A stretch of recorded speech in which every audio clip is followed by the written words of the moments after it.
Hello everyone. आज का दिन नीट एस्पिरेंट्स के लिए बहुत ही बड़ा दिन था, क्योंकि इस दिन के लिए वो 2 साल से बहुत कड़ी मेहनत कर रहे हैं। मेरे हाथ में है 2026 का नीट का पेपर, जिसे हम आज सॉल्व करेंगे और एनालाइज करेंगे। चलिए। टेस्ट बुकलेट कोड 12 हमारे पास है। वैसे तो सारे बुकलेट्स में क्वेश्चन सेम ही होते हैं, लेकिन उनका नंबर थोड़ा शफल करके हमको दिया रहता है। आपको ये भी पता है कि फर्स्ट टू 90 क्वेश्चंस जो है वो फिज़िक्स और केमिस्ट्री का पोर्शन होता है, ओके। और 91 से लेकर 180 जो क्वेश्चन नंबर्स होते हैं वो बायोलॉजी से रिलेटेड होते हैं। तो बायोलॉजी का ही हम फर्स्ट क्वेश्चन यहाँ पे स्टार्ट कर रहे हैं।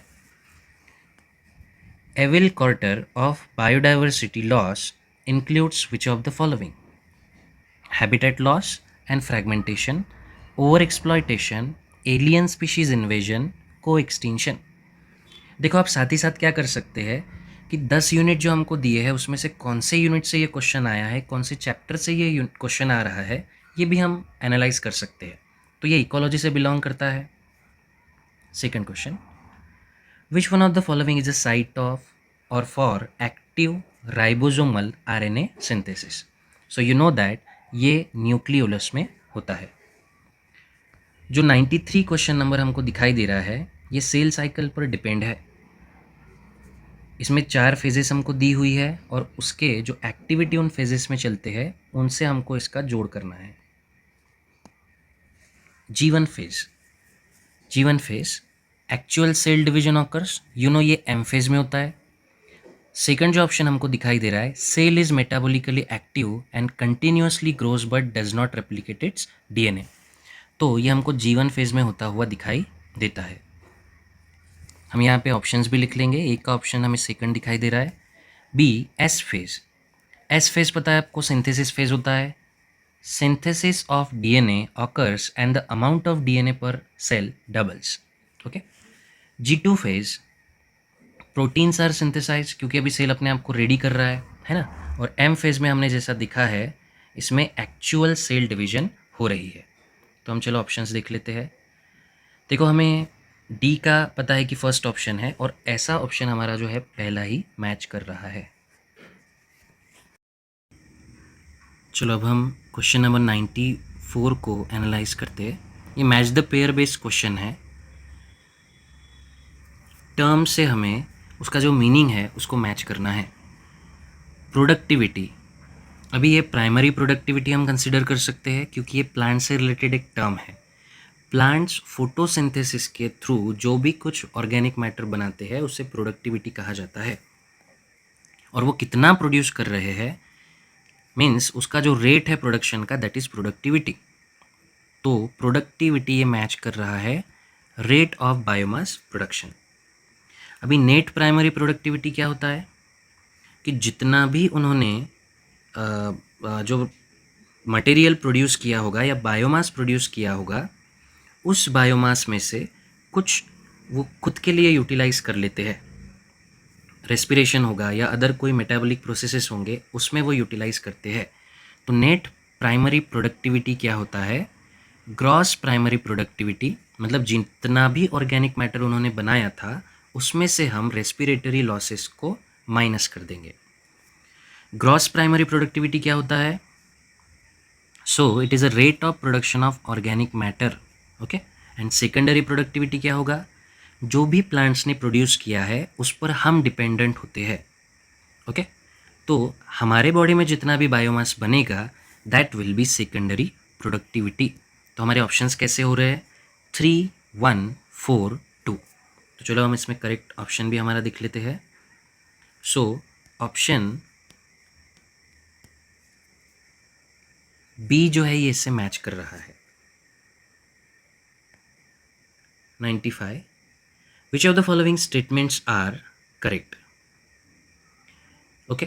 तो जब भी ऐसा क्वेश्चन आता है तो सबसे पहला काम हमको ये करना है कि ये क्वेश्चन में हमको करेक्ट ढूंढने हैं या इनकरेक्ट ढूंढने हैं, ये हम हाईलाइट कर लेंगे क्योंकि ये हमारे लिए बहुत ही ज़्यादा इंपॉर्टेंट रहेगा।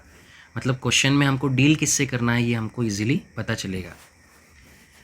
Let's see the first statement given over there, the Amazon rainforest being cut and cleared for cultivation of soybeans is an example of habitat loss. So yes, this is correct. Stellar sea cow and passenger pigeon become extinct due to the over exploitation by humans. This is also correct. The Nile perch introduced into Lake Victoria in East Africa. Lake Victoria जो है वो India से belong करता है, not east Africa, तो ये वाला statement तो गलत हो गया. Water hyacinth is an invasive species. Yes, हमारे इंडिया में इससे पहले नहीं था और इसे इंट्रोड्यूस किया गया था. When a species become extinct, the plant and animal species associated with it are not affected. देखो, अगर को एक्सटिंक्शन आपने पढ़ा होगा या को इवोल्यूशन पढ़ा होगा तो आपको पता चल रहा है कि ये स्टेटमेंट के अकॉर्डिंग अगर कोई स्पीशीज़ की डेथ होती है तो वो दूसरे किसी स्पीशीज़ के को अफेक्ट नहीं करता. बट अगर वो दो टर्म्स आपको पता है, को एक्सटिंक्शन, को इवोल्यूशन, तो आपको पता चलेगा कि ये वाला स्टेटमेंट भी रॉन्ग है. तो हमारे स्टेटमेंट नंबर ए, बी और डी ये राइट है. तो ऐसा मिलता जुलता जो ऑप्शन हमें दिखाई दे रहा है that is option B. Identify the correct statement about biomolecules. इसमें भी हमको देखो टास्क जो दिया हुआ है वो है हमें करेक्ट स्टेटमेंट्स आइडेंटिफाई करने हैं. तो हम टिक कर सकते हैं, जो सही होगा उस पर राइट टिक करना है और जो गलत होगा उसमें रॉन्ग वाली टिक करना है. Lipids are generally water soluble. Lipids generally water insoluble होते हैं, सोल्यूबल नहीं, तो ये स्टेटमेंट हमारा होगा wrong. Proteins are polypeptide. Yes, proteins में अमाइनो एसिड जब बाइंड करते हैं तो उनमें पेप्टाइड बॉन्ड बनता है और क्योंकि प्रोटीन में बहुत सारे पेप्टाइड बॉन्ड्स होते हैं उसे पॉलीपेप्टाइड कहा जाता है. Polysaccharides are long chains of sugar. Yes, adenine and guanine are substituted pyrimidines. This is wrong because वो प्यूरिन्स होते हैं. Almost all enzymes are protein. ये डायरेक्ट हमको लाइंस दी हुई है एनसीईआरटी से. कुछ एंजाइम्स होते हैं जो कि न्यूक्लिक एसिड्स होते हैं. तो हमारा जो करेक्ट ऑप्शन है स्टेटमेंट बी, सी और ई करेक्ट है, option number 2. How many ATP and NADPH2 molecules are required to make one molecule of glucose through the Kelvin pathway. तो इसका आंसर भी हमारा मतलब फर्स्ट वाला ही करेक्ट है. आपने देखा होगा कि उसके 3 स्टेप्स होते हैं. First is carboxylation, then reduction and regeneration. Okay, तो जो रिडक्शन एंड रीजनरेशन वाले प्रोसेसेस रहेंगे या स्टेप्स रहेंगे उसमें ही ओनली ATP एंड NADPH2 की रिक्वायरमेंट होती है. तो 18 ATP हमें एक सिंगल ग्लूकोज के लिए पूछा है, तो हमारा ऑप्शन जो है वो फर्स्ट करेक्ट रहेगा. Which of the following statements are not true. Not true है मतलब इनकरेक्ट क्वेश्चंस या स्टेटमेंट्स हमको पूछे हैं. ओके, इनकरेक्ट पूछे हैं, करेक्ट नहीं. और किसके रिगार्डिंग पूछे हैं? So regarding restriction endonucleases. Okay, ये एंजाइम्स के बारे में पूछा है. तो इन एंजाइम्स के बारे में पहला स्टेटमेंट दिया है, they are called molecular scissors. So yes, these are enzymes responsible for restricting the growth of bacteriophage in Escherichia coli. This is also true. हम ज़्यादा इसमें डिटेल में नहीं जाएंगे, अदरवाइज आप जो एनसीईआरटी में दिया हुआ है उसको एक बार रीड कर सकते हैं. सेकंड स्टेटमेंट भी क्लियर कट हमको करेक्ट दिखाई दे रहा है. Third statement, they cut the DNA only at a center of the palindromic sites.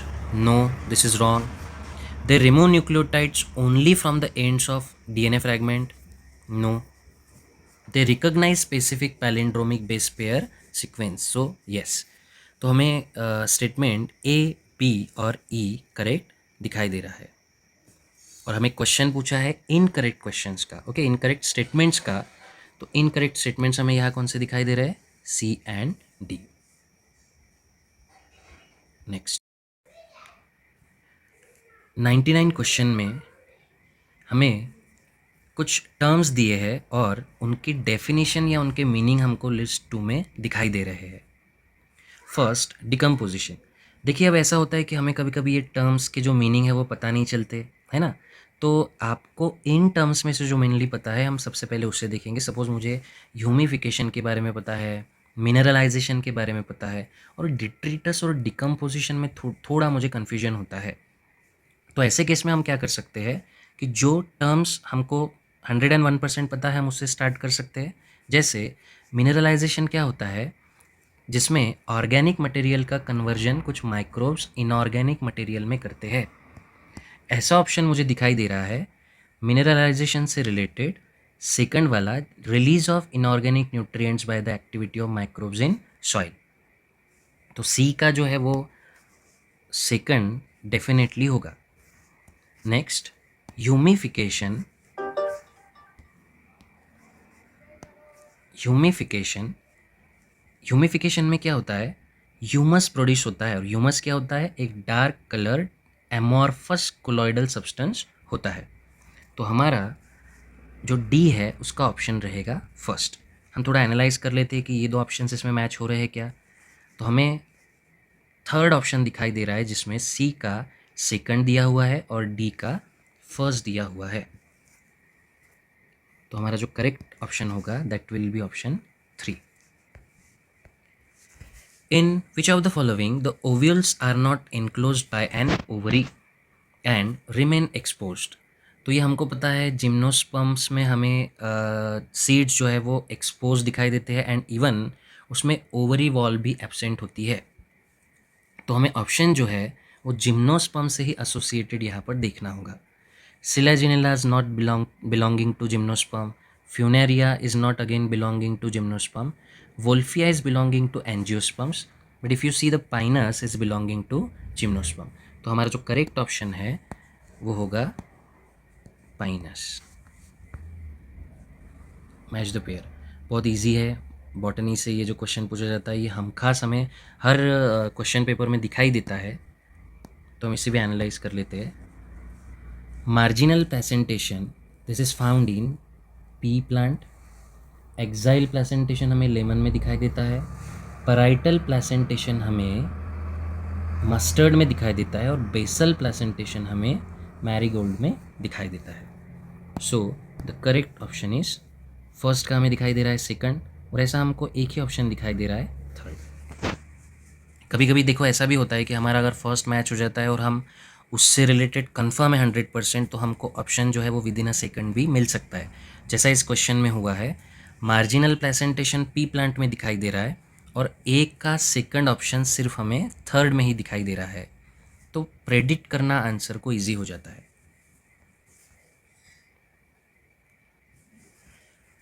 Next question, in angiosperms root hair arise from which one of the following region of the root?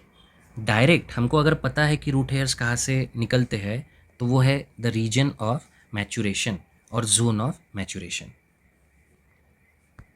Which one of the following is not characteristic of plant cell in phase of elongation? Not पूछा है। अभी देखो ऊपर वाला question और ये question same reason से हमको पूछा है, सेम टॉपिक से पूछा हुआ हमको दिखाई दे रहा है। Increase वैक्यूलेशन,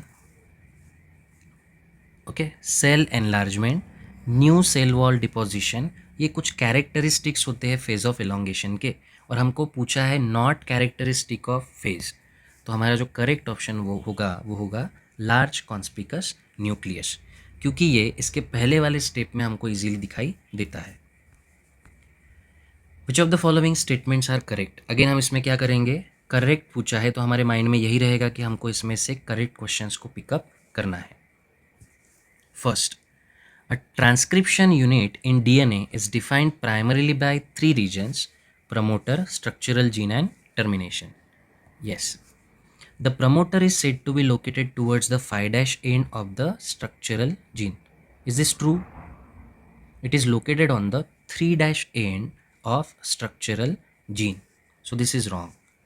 The promoter is a DNA sequence that provide binding site for RNA polymerase.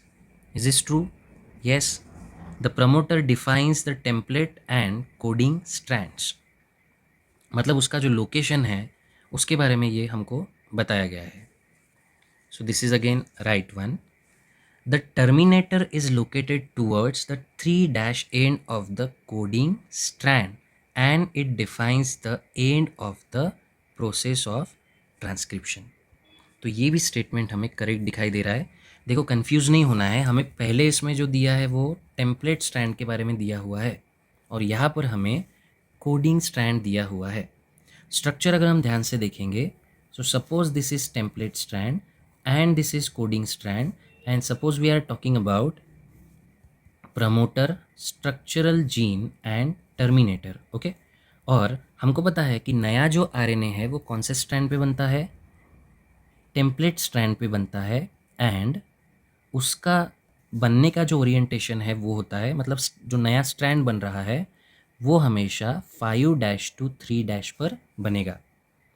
और सेम जो पोलैरिटी है वो कोडिंग स्ट्रैंड की भी होती है. ओके, तो हमारा जो फोर्थ ऑप्शन है वो इसी से रिलेटेड है. और जो फर्स्ट ऑप्शन दिया गया था कि प्रमोटर साइट टेम्पलेट स्ट्रैंड के मतलब या स्ट्रक्चरल जीन के 5' एंड पर होता है, तो ये गलत है, क्योंकि एक्चुअली वो 3' एंड पर होता है. तो हमारा जो करेक्ट ऑप्शन है दैट इज ऑप्शन 3. बी जो स्टेटमेंट है इसमें वो गलत है. Alpha helix is found in which level of protein structure. This is secondary structure. Quaternary structure अलग अलग प्रोटीन से मिलकर बनता है. टर्शियरी स्ट्रक्चर, इसमें जो सेकेंडरी स्ट्रक्चर होता है वो फिर से फोल्ड्स बनाते हैं जिसमें पॉकेट्स या एक्टिव साइट्स प्रेजेंट होती है. प्राइमरी स्ट्रक्चर ये एक लीनियर स्ट्रक्चर होता है. अल्फा हेलिकल स्ट्रक्चर ये ओनली हमें सेकेंडरी स्ट्रक्चर्स में दिखाई देते हैं.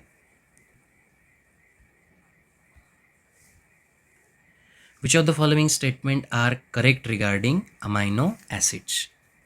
तो हम इसे वन बाय वन एनालाइज करते हैं. They are substituted methanes. Yes. Serine is an aromatic amino acid. This is wrong. Valine is a neutral amino acid. This is right. Lysine is an acidic amino acid. This is wrong because lysine is basic amino acid. अब इसमें correct जो option है, हम क्योंकि हमको correct पूछा है यहाँ पे, तो करेक्ट ऑप्शन हमारा है A and C, option number 3. Now let's see, direct question हमको यहाँ पर दिया हुआ है. The main function of bulliform cell in grasses is to make the leaf impermeable to fungal spores. No, ऐसा कुछ हमको एनसीईआरटी में दिया हुआ नहीं है. To perform photosynthesis. No. To transport water. No. Third option ये बंदे ने भी टिक किया हुआ है correct. To minimise water loss during water stress.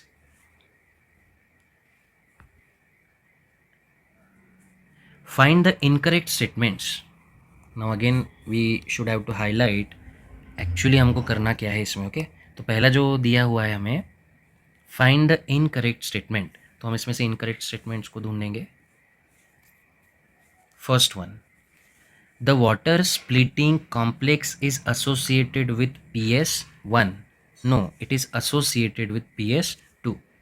जब मैं ये पेपर पढ़ रहा था तो मुझे ये दिखा कि हमको देखो क्वेश्चन में पूछा है इनकरेक्ट ऑप्शंस, और हमारा स्टेटमेंट फर्स्ट ही हमको, अगर हमने अच्छे से ये चैप्टर को पढ़ा होगा तो हमको पता है कि जो वाटर स्प्लिटिंग कॉम्प्लेक्स है वो PS2 से एसोसिएटेड होता है, और हमारा स्टेटमेंट ए ऑलरेडी इनकरेक्ट है और ऐसा एक ही ऑप्शन हमारे पास में है, तो हमें बाकी जो स्टेटमेंट्स है वो पढ़ने की ज़रूरत भी नहीं है क्योंकि हमको हमारा ऑप्शन तो मिल गया है. ओके, चलो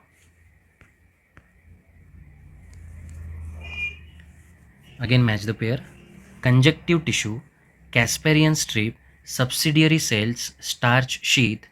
एनाटॉमी से, प्लांट एनाटॉमी से पूछा गया ये क्वेश्चन है.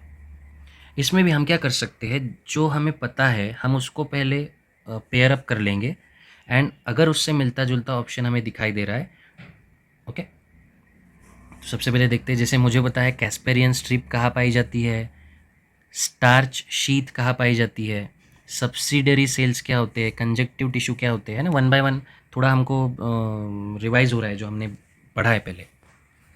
कंजक्टिव टिश्यू ये जाइलम और फ्लोएम के बीच में पाया जाता है और रूट से एसोसिएटेड होता है, तो ए से मैच कर रहा है थर्ड वन. कैस्पेरियन स्ट्रिप पता है आपको कि एंडोडर्म जो होती है उसमें पाया जाता है, जिसमें सुबेरिन का डिपोजिशन होता है, और जो भी वाटर उसमें एंटर कर रहा है कॉर्टेक्स के थ्रू वो डायरेक्टली ड्रेन आउट होता है जाइलम के अंदर. ओके, तो कैस्पेरियन स्ट्रिप जो है ये किससे एसोसिएटेड है, जिसमें सुबेरिन डिपोजिशन हमें दिखाई देगा एंडोडर्मल सेल्स विथ ऑप्शन 4 इससे मैच कर रहा है। सब्सिडरी सेल्स ये किसके साथ में होते हैं? गार्ड सेल्स जो होते हैं स्टोमेटा उनके साथ होते हैं, तो सी से हमारा फर्स्ट वाला ऑप्शन मैच कर रहा है।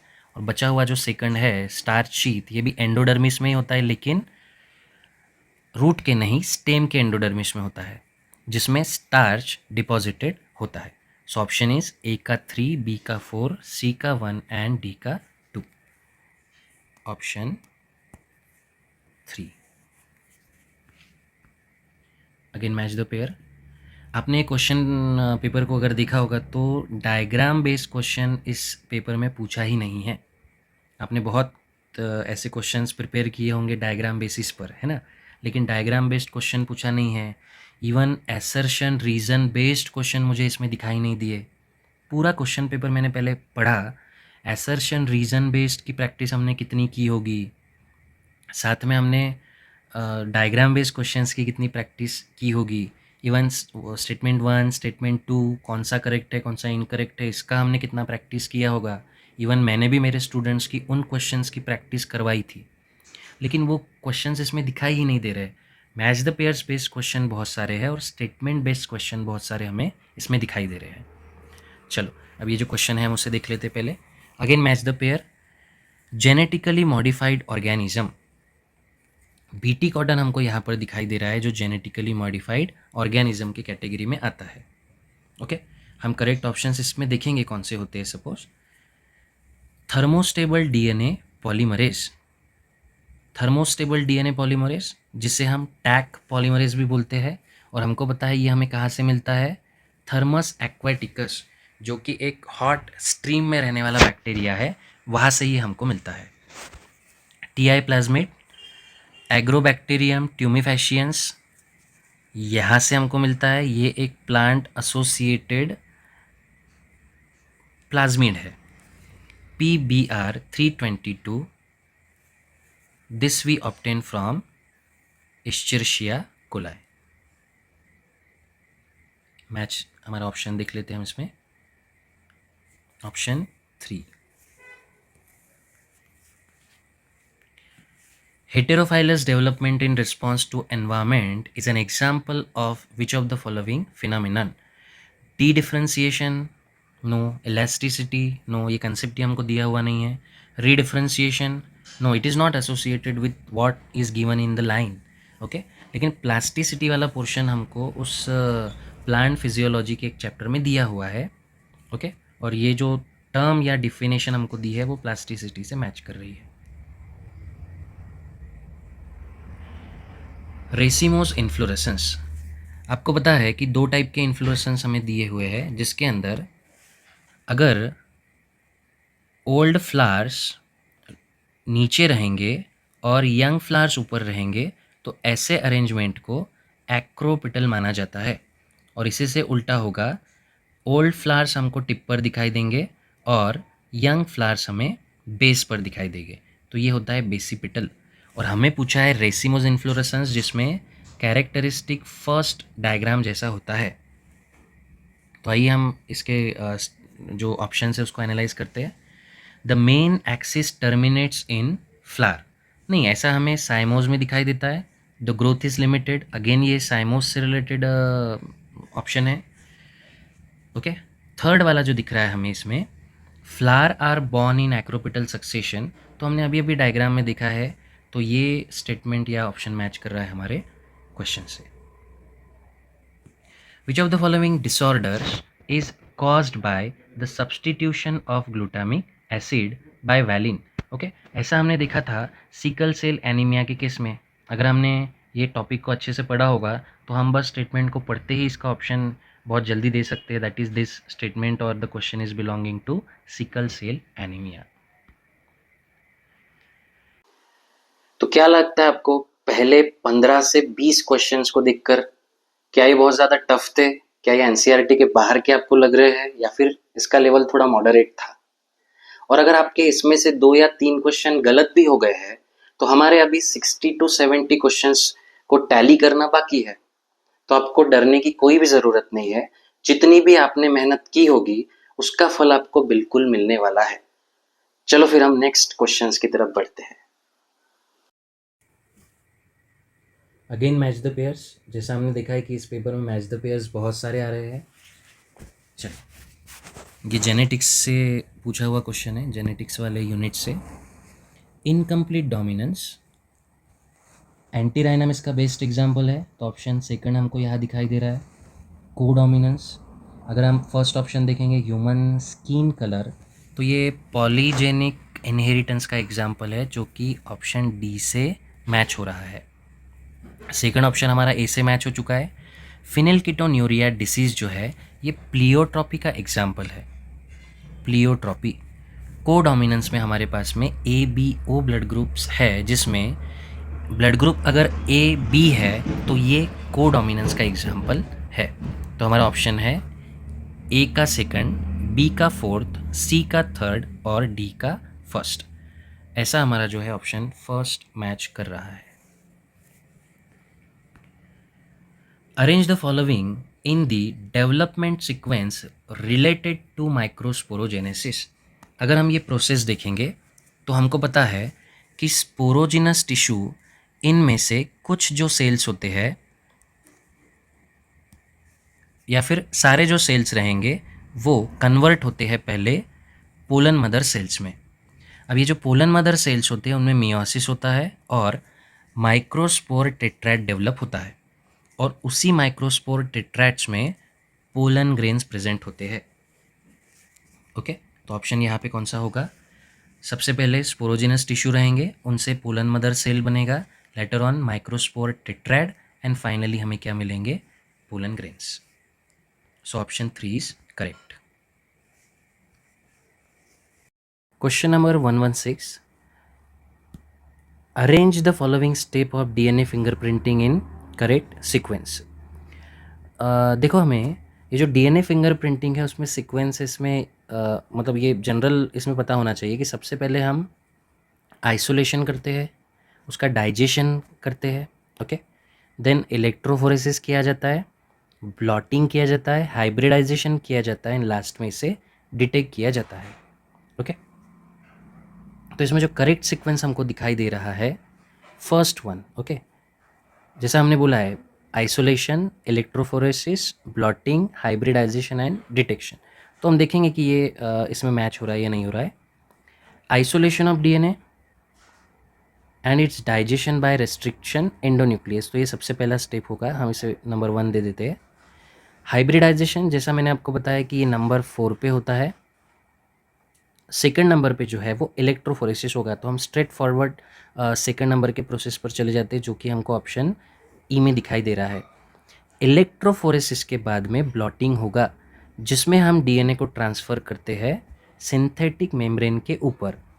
तो इलेक्ट्रोफोरेसिस के बाद में ब्लॉटिंग किया जाएगा, जो हमें ऑप्शन 3 में दिखाई दे रहा है। हाइब्रिडाइजेशन हमने ऑलरेडी देखा है कि ऑप्शन मतलब सीक्वेंस में नंबर 4 पर आएगा, और सबसे लास्ट होता है डिटेक्शन ऑफ हाइब्रिडाइज डीएनए। तो हमारा जो सीक्वेंस बन रहा है, ए ये फर्स्ट है सीक्वेंस में, ई ये सेकंड आता है, सी ये थर्ड पे आता है, बी ये फोर्थ पे है, और डी ये फिफ्थ पर है। तो चलो हम ऑप्शन देख लेते हैं ऐसा कौन सा मैच कर रहा है, और ऑप्शन फर्स्ट हमारा मैच कर रहा है। A first, E second, C third, B fourth and D last. Next question 117, exploring molecular genetic and species level diversity for products of economic importance is called। अब ये जो क्वेश्चन है ये हमको बायोटेक्नोलॉजी वाले पोर्शन से दिया है। बायो मैग्निफिकेशन का मतलब होता है कि फूड चेन में धीरे धीरे आगे आने वाले जो भी ट्रॉफिक लेवल्स होते हैं उसमें टॉक्सिन्स का एक्यूमुलेशन होना। बायो फोर्टिफिकेशन क्या होता है? इसमें किसी पर्टिकुलर प्लांट में हम न्यूट्रिएंट्स वैल्यू को बढ़ा देते हैं। बायो रेमेडिएशन क्या होता है? इसमें किसी हम लिविंग ऑर्गेनिज्म को यूज़ करके जो भी प्रॉब्लम्स एसोसिएटेड होते हैं एनवायरनमेंट या अदर किसी टॉपिक से या किसी चीज़ से रिलेटेड, तो उसे कहते हैं। लेकिन फोर्थ में हमको दिखाई दे रहा है बायो प्रोस्पेक्टिंग, जो कि इस चैप्टर के अकॉर्डिंग सही टर्म है। Question number 118, Which of the following statement are true with reference to sex determination in honeybees? So it is very easy question, और हमको यहाँ पर 5 अलग अलग स्टेटमेंट दिए हैं और हमको इसमें से ट्रू स्टेटमेंट जो है वो रिकॉग्नाइज करना है. So let's see the questions one by one.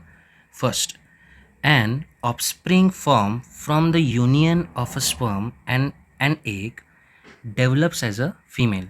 इसमें दो आते हैं, क्वीन होगा और वर्कर होगा, so this is true. An unfertilised egg develops as a male by parthenogenesis.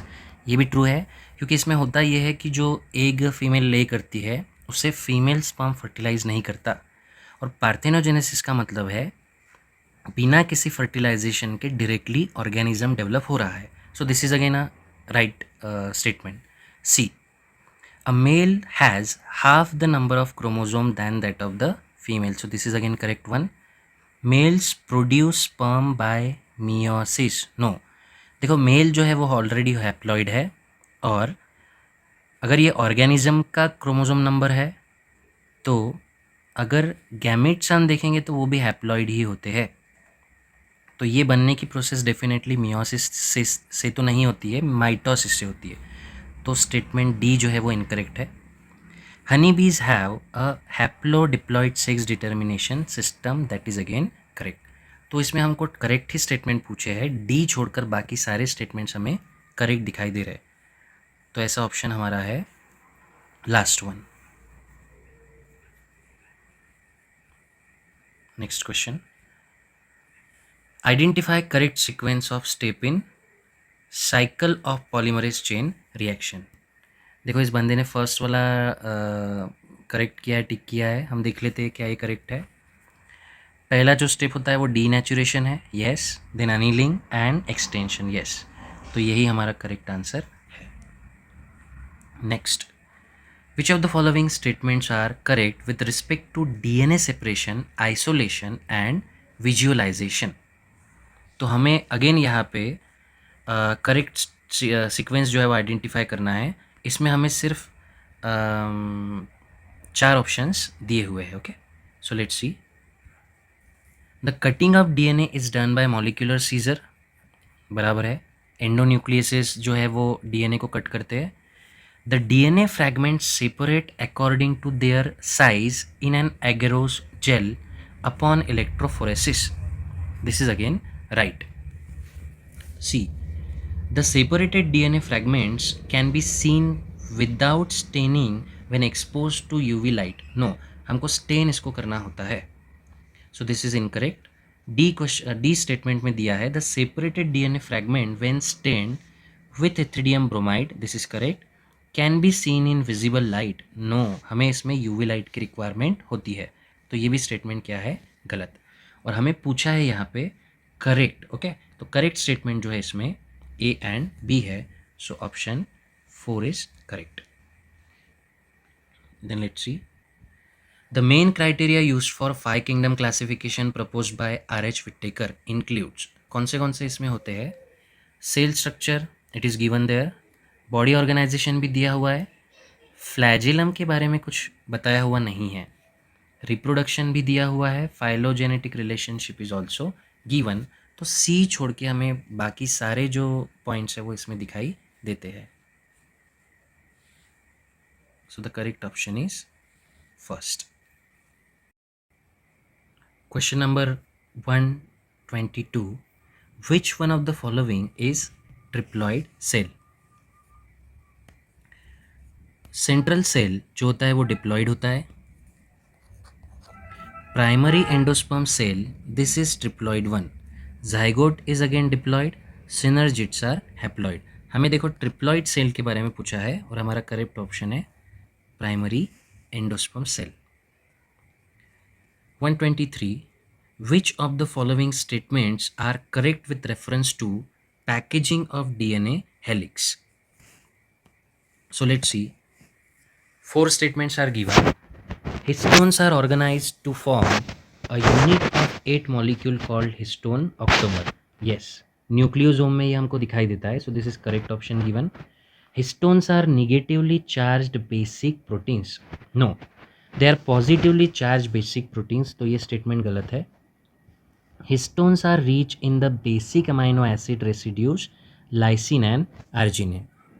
देखो इसमें आर्जिनिन एंड हिस्टिडीन होता है।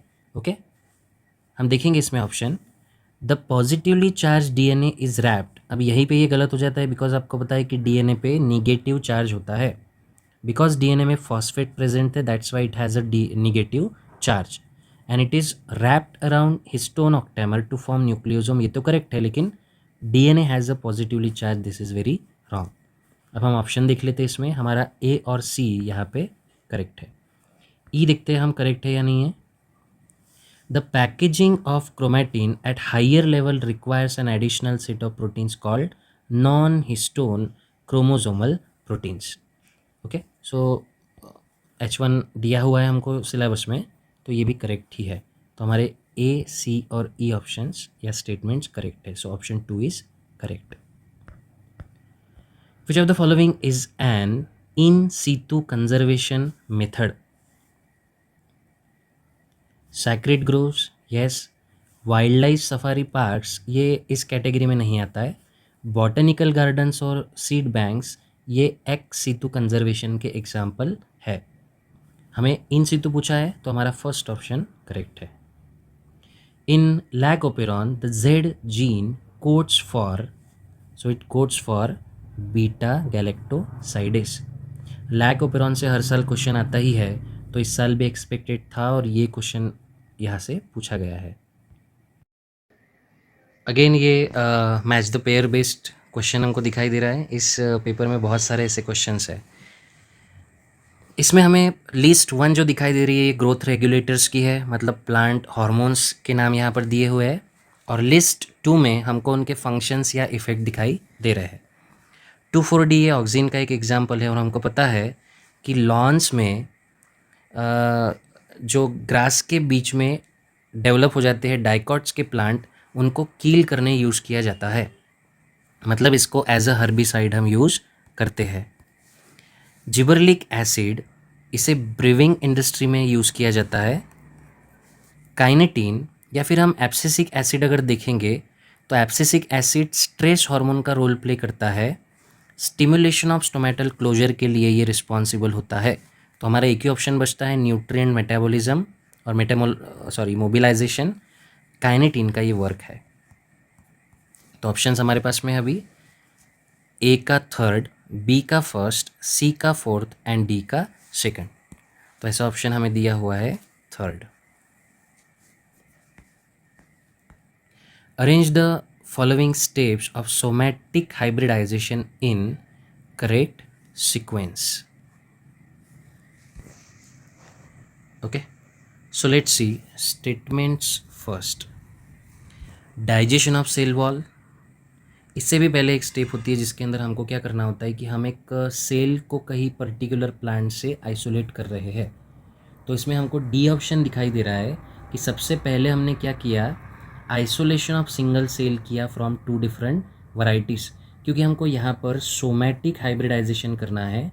मतलब पहले हम दो सेल्स को चुनेंगे, 2 वैरायटीज़ के, और उनके जीन्स को या डीएनए को हमको क्या करना है, देन फ्यूज़ करना है। मतलब हमें ऐसा प्लांट मिलेगा जिसमें उन 2 पर्टिकुलर चुने हुए वैरायटीज़ के जीन्स रहेंगे। तो इसमें पहला स्टेप होगा कि हम किसी पर्टिकुलर, मतलब जो हमारा डिज़ायर प्लांट है, उन वैरायटीज़ के सेल्स को आइसोलेट करेंगे।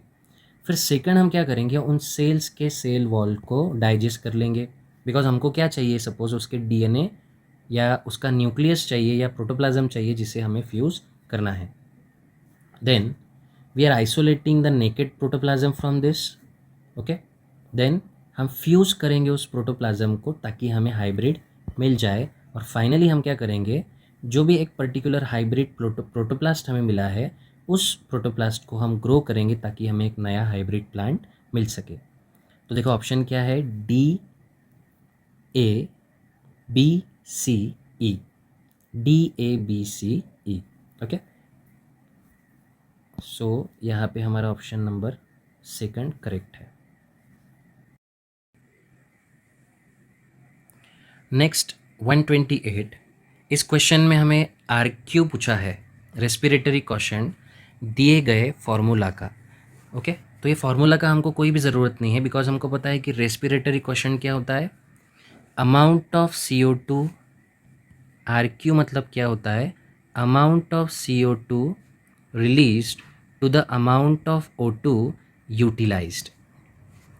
CO2 रिलीज कितना दिया हुआ है, 102, और अमाउंट ऑफ O2 यूटिलाइज्ड कितना दिया हुआ है, 145।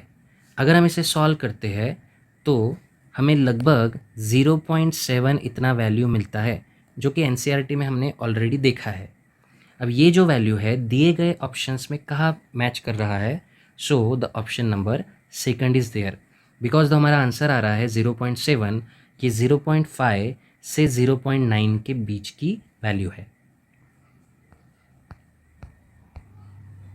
Question number 129, the origin and diversification of life on Earth, there have been 5 episodes of mass extinction of species. How is the 6th extinction, which is progress, different from the previous episode? अब ये बहुत ही easy है. Suppose the current species extinction rates are far lower than those in previous episodes. No, this is totally wrong. The present species extinction rates are 100 to 1000 times faster than in the pre-human time. This is again wrong. इतना fast ये rate नहीं है suppose अभी.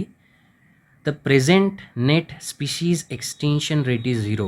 No, because देखो थोड़ा human being का effect extinction पे हो ही रहा है. हम माइनिंग कर रहे हैं, हमारा पॉपुलेशन बढ़ा है ना, तो थोड़ा स्ट्रेस हमको एनवायरमेंटल जो भी रिसोर्सेस है उसके ऊपर आता हुआ दिखाई दे रहा है. एंड इवन उसका इम्पैक्ट कहीं ना कहीं एक्सटिंक्शन से रिलेटेड भी है. लास्ट स्टेटमेंट जो दिख रहा है हमें, इसमें दिया हुआ है the current species extinction rate is nearly 10 times faster than in the previous episodes. Yes, so directly NCERT का एक लाइन है जिसमें हमें यही स्टेटमेंट दिया हुआ है. So the correct option is 4. Question number 130, देखो लिस्ट 1 जो दिखाई दे रही है ये थोड़ा हमको मिक्स दिखाई दे रहा है. कुछ एग्जाम्पल्स है इसमें प्रोटीन के दिए हुए, जैसे ट्रिप्सिन एंड कोलेजन, और 2 एग्जाम्पल हमको इसमें दिखाई दे रहे हैं सेकेंडरी मेटाबोलाइट्स के. ओके, बायोमोलिक्यूल्स वाले चैप्टर से ये क्वेश्चन हमको पूछा है. ट्रिप्सिन जो है ये एक एंजाइम का एग्जाम्पल है. कोलेजन जो है ये एक इंटरस्टिशियल और इंटरसेलुलर जो ग्राउंड सब्सटेंस होता है वहाँ पे पाए जाने वाला फाइब्रस प्रोटीन है. मॉर्फिन ये एल्कलॉइड का एग्जाम्पल है जो कि ड्रग्स के कैटेगरी में भी आता है. और कॉन्कावैलिन ए जो है ये लेक्टिन का एग्जाम्पल है. सो 3, 4, 2, 1, this is the correct option and option number first is correct. Which of the following statement is not true. Okay, अब यहाँ पे हमको फिर से नॉट ट्रू पूछा है, मतलब इनकरेक्ट स्टेटमेंट्स हमें यहाँ पर ढूंढने हैं. ओके, और ये सबसे पहले चैप्टर से आए हुए क्वेश्चंस हमको दिए हैं. डायरेक्ट स्टेटमेंट्स यहाँ पर दिया हुआ है तो हम करेक्ट ऑप्शन चूज करेंगे.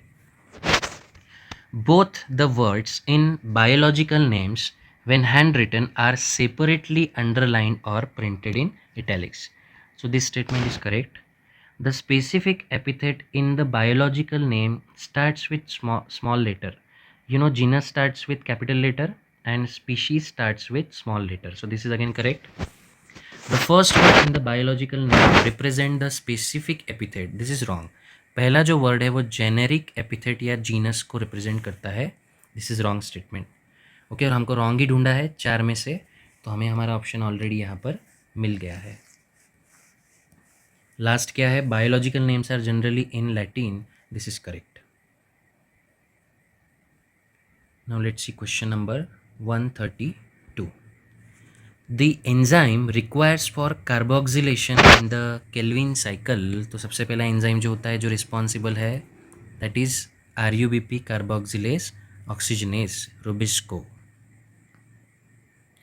Which of the following floral formula correct for Solanaceae family? Solanaceae family के लिए करेक्ट फ्लोरल फार्मूला हमें चाहिए. तो देखते हैं हम इसमें. वैसे तो इस बंदे ने पहला वाला टिक किया हुआ है. एक्टिनोमॉर्फिक फ्लावर्स होते हैं, ओके, बाइसेक्सुअल फ्लावर्स होते हैं, देन जो उसका कैलिक्स होता है वो 5 यूनिट्स उसमें रहते हैं और वो फ्यूज रहते हैं, दिस इज़ करेक्ट। कोरोला जो है उसमें पेटल्स का नंबर भी 5 है, वो भी फ्यूज होते हैं। एंड्रोएशियम 5 होते हैं और ये पेटल से फ्यूज होते हैं। गाइनोएशियम सुपेरियर होती है, यानी कि ओवरी सुपेरियर है, और यस 2 चेम्बर्स इसमें होते हैं और ये सिन कार्पस ओवरी का एग्जाम्पल है। Okay, so this option is only matching. हमें सोलानेसी फैमिली का फ्लोरल फार्मूला पूछा है, जो फर्स्ट वाला ऑप्शन करेक्ट है। Which one of the following types of pollination bring genetically different types of pollen grains? Okay, genetically different types of pollen grains पूछा है। अगर हम गाइटेनोगैमी देखेंगे तो इसमें क्या होता है कि एक ही प्लांट के 2 अलग अलग फ्लावर्स के बीच में पॉलिनेशन हो रहा है। ऑटोगैमी अगर हम देखेंगे तो इसमें एक ही फ्लावर में पॉलिनेशन हो रहा है और दोनों भी इसमें सेम पर्टिकुलर जीन्स फ्यूज़ हो रहे हैं सेम प्लांट के। ओके, तो जेनेटिकली डिफरेंट टाइप ऑफ पुलन यहाँ तो हमें दिखाई नहीं देते हैं। जीनोगैमी में क्या होता है कि ये स्ट्रक्चरली फंक्शनली दोनों तरीके से ये क्या है, क्रॉस पॉलिनेशन है, जिसमें प्लांट्स ही अलग है और पोलन ग्रेन किसी दूसरे प्लांट से आ रहा है। ओके, सो इसी में हमें genetically different type of pollen grain pollinate करता है, ये दिखाई देता है। Next, see again match the pair based question is there and this is again very easy. Process हमको दिया हुआ है एक तरफ और दूसरी तरफ कौन से रीजन में या लोकेशन में वो प्रोसेस होता है, that is given. So glycolysis, you know the site of glycolysis is cytoplasm. Electron transport system जो है ये इनर मेम्ब्रेन ऑफ माइटोकॉन्ड्रिया पर होता है। एक्यूमुलेशन ऑफ प्रोटॉन, हमको पता है 2 मेम्ब्रेन के बीच में ये एक्यूमुलेशन होता है। सो इंटर मेम्ब्रेन जो स्पेस होती है वहाँ हमें एक्यूमुलेशन होता हुआ दिखाई देता है। एंड क्रेब साइकिल जो है ये माइटोकॉन्ड्रिया के मैट्रिक्स में चलती है। ओके, तो ऐसा करेक्ट ऑप्शन यहाँ हमें दिखाई दे रहा है सेकंड, ए का थर्ड, बी का फर्स्ट, सी का फोर्थ एंड डी का second. See question number 136। Insertion of foreign DNA at BAM-H1 site is in an Escherichia coli cloning vector PBR322 results in the loss of antibiotic resistance towards। तो आपको ये पता है कि BAM-H1 ये किस में लोकेटेड है, टेट्रासाइक्लिन में लोकेटेड है। सो ऑफ कोर्स उसी से रिलेटेड रेजिस्टेंस उस पर्टिकुलर बैक्टीरिया में लॉस होगा। Next question. Now let's see. The 6th mutant codon of beta globin gene causing polymerization of hemoglobin and change in RBC shape is. You know that in normal case GTG और CAC is given over there, जो कि replace हो जाता है GUG से। हमको normally चाहिए GAG, okay, लेकिन सिकल सेल एनीमिया के केस में GAG रिप्लेस हो जाता है GUG से। हमें यहाँ पूछा है कि the 6th mutant codon of beta globin gene causing polymerisation of haemoglobin and change in RBC shape is, so that is what, GUG।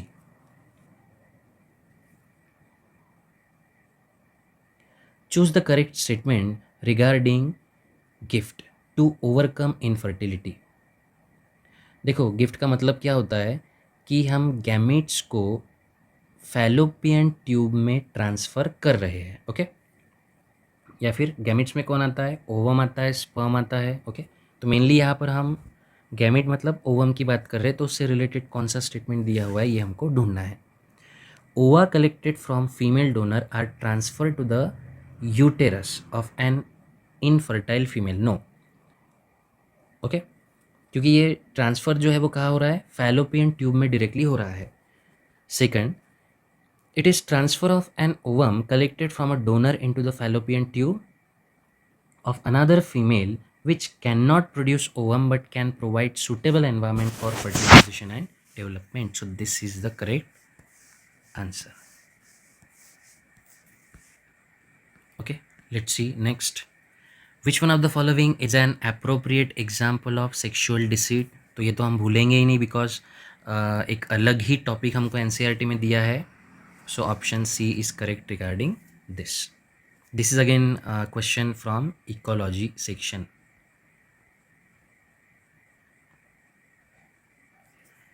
Evolution of human appears parallel to the progressive development of brain and language skills. Introductory statement हमको यहाँ दिया है और हमको पूछा है the evolution of individual species in sequence of their appearance is. So of course अगर हम फर्स्ट देखेंगे होमो हैबिलिस एंड इरेक्टस के बाद में हमको रामापिथेकस दिया है, जबकि रामापिथेकस ये तो सबसे पुराना ऑर्गेनिज्म है इवोल्यूशन के बेसिस पर. अगेन सेकंड में थोड़ा हमको दिखाई दे रहा है कि रामापिथेकस सबसे पहले और सबसे लास्ट में होमोसेपियंस दिया हुआ है. थर्ड और फोर्थ में भी हमको होमोसेपियंस फर्स्ट और रामापिथेकस बाद में and Neanderthal first and Ramapithecus बाद में दिया है, जो कि इवोल्यूशनरी बेसिस पर इनकरेक्ट है. तो अगर इतना छोटा यहाँ पर जो पॉइंट है, जैसे रामापिथेकस से स्टार्टिंग हमको देखना है, मेनली ऑब्जर्व करना है, और होमोसेपियंस से एंडिंग करना है. ओके, इवोल्यूशन का करेक्ट सीक्वेंस यही होगा. So option B is correct और second is correct. See next question.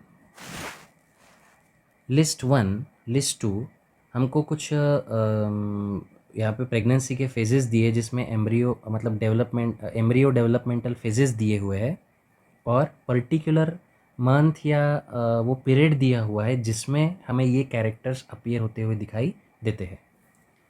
पहला जो स्टेटमेंट है, the foetus movement starts and hair appears on a head. So according to NCERT ये हमें दिखाई देता है अराउंड 20 वीक्स ऑफ प्रेगनेंसी में. तो इसका जो फर्स्ट ए का जो ऑप्शन है लिस्ट 2 में, that is second. The foetus develops limbs and digits. ये डेवलपमेंटल स्टेजेस जो है ये सबसे शुरू में ही हमको दिखाई देते हैं. ओके, जैसे जैसे वो एम्ब्रियो डेवलप होता है तो सबसे पहले हमें उनके अपेंडेजेस या लिम्स डेवलप होते हुए दिखाई देते हैं. तो बी का जो करेक्ट ऑप्शन है that is 3. C, the foetus develops external genital organs. This is matching with 12 week of pregnancy. ये सारे एनसीईआरटी बेस्ड स्टेटमेंट्स दिए हुए. And foetus body is covered with fine hairs. इन सारे स्टेटमेंट्स में से सबसे लास्ट में ये होता है. सो ऑप्शन 1 इससे मैच हो रहा है. ओके, तो देखो ए से सेकंड मैच हो रहा है, बी से थर्ड मैच हो रहा है, सी से फोर्थ मैच हो रहा है और डी से फर्स्ट मैच हो रहा है. हम हमारा करेक्ट ऑप्शन इसमें ढूंढेंगे. ए से सेकंड, बी से थर्ड, सी से फोर्थ एंड डी से first. So the correct option is fourth. See, a group of researchers procured some fish-like animal, मतलब उनको वो मिला, and upon investigation the following characters were observed. अब इसमें character देखो कौन से दिए हैं. Endoskeleton was made of cartilage. Ectoparasite, as they were found attached on fish skin with their circular sucking mouth. अगर आप ये सर्कुलर सकिंग माउथ देखेंगे तो आपको पता चलेगा कि ये कैरेक्टर साइक्लोस्टोमा से बिलोंग करता है. और लास्ट ऑप्शन भी हम पढ़ लेते हैं. Paired fins and scales were absent but 7 pairs of gill slit were present. ठीक है, तो ये सारे कैरेक्टर्स हमको साइक्लोस्टोमेटा से मैच होते हुए दिखाई देते हैं. Exocoetus, this is the example of fish. Branchiostoma ये बिलोंग करता है इन्वर्टिब्रेट्स में.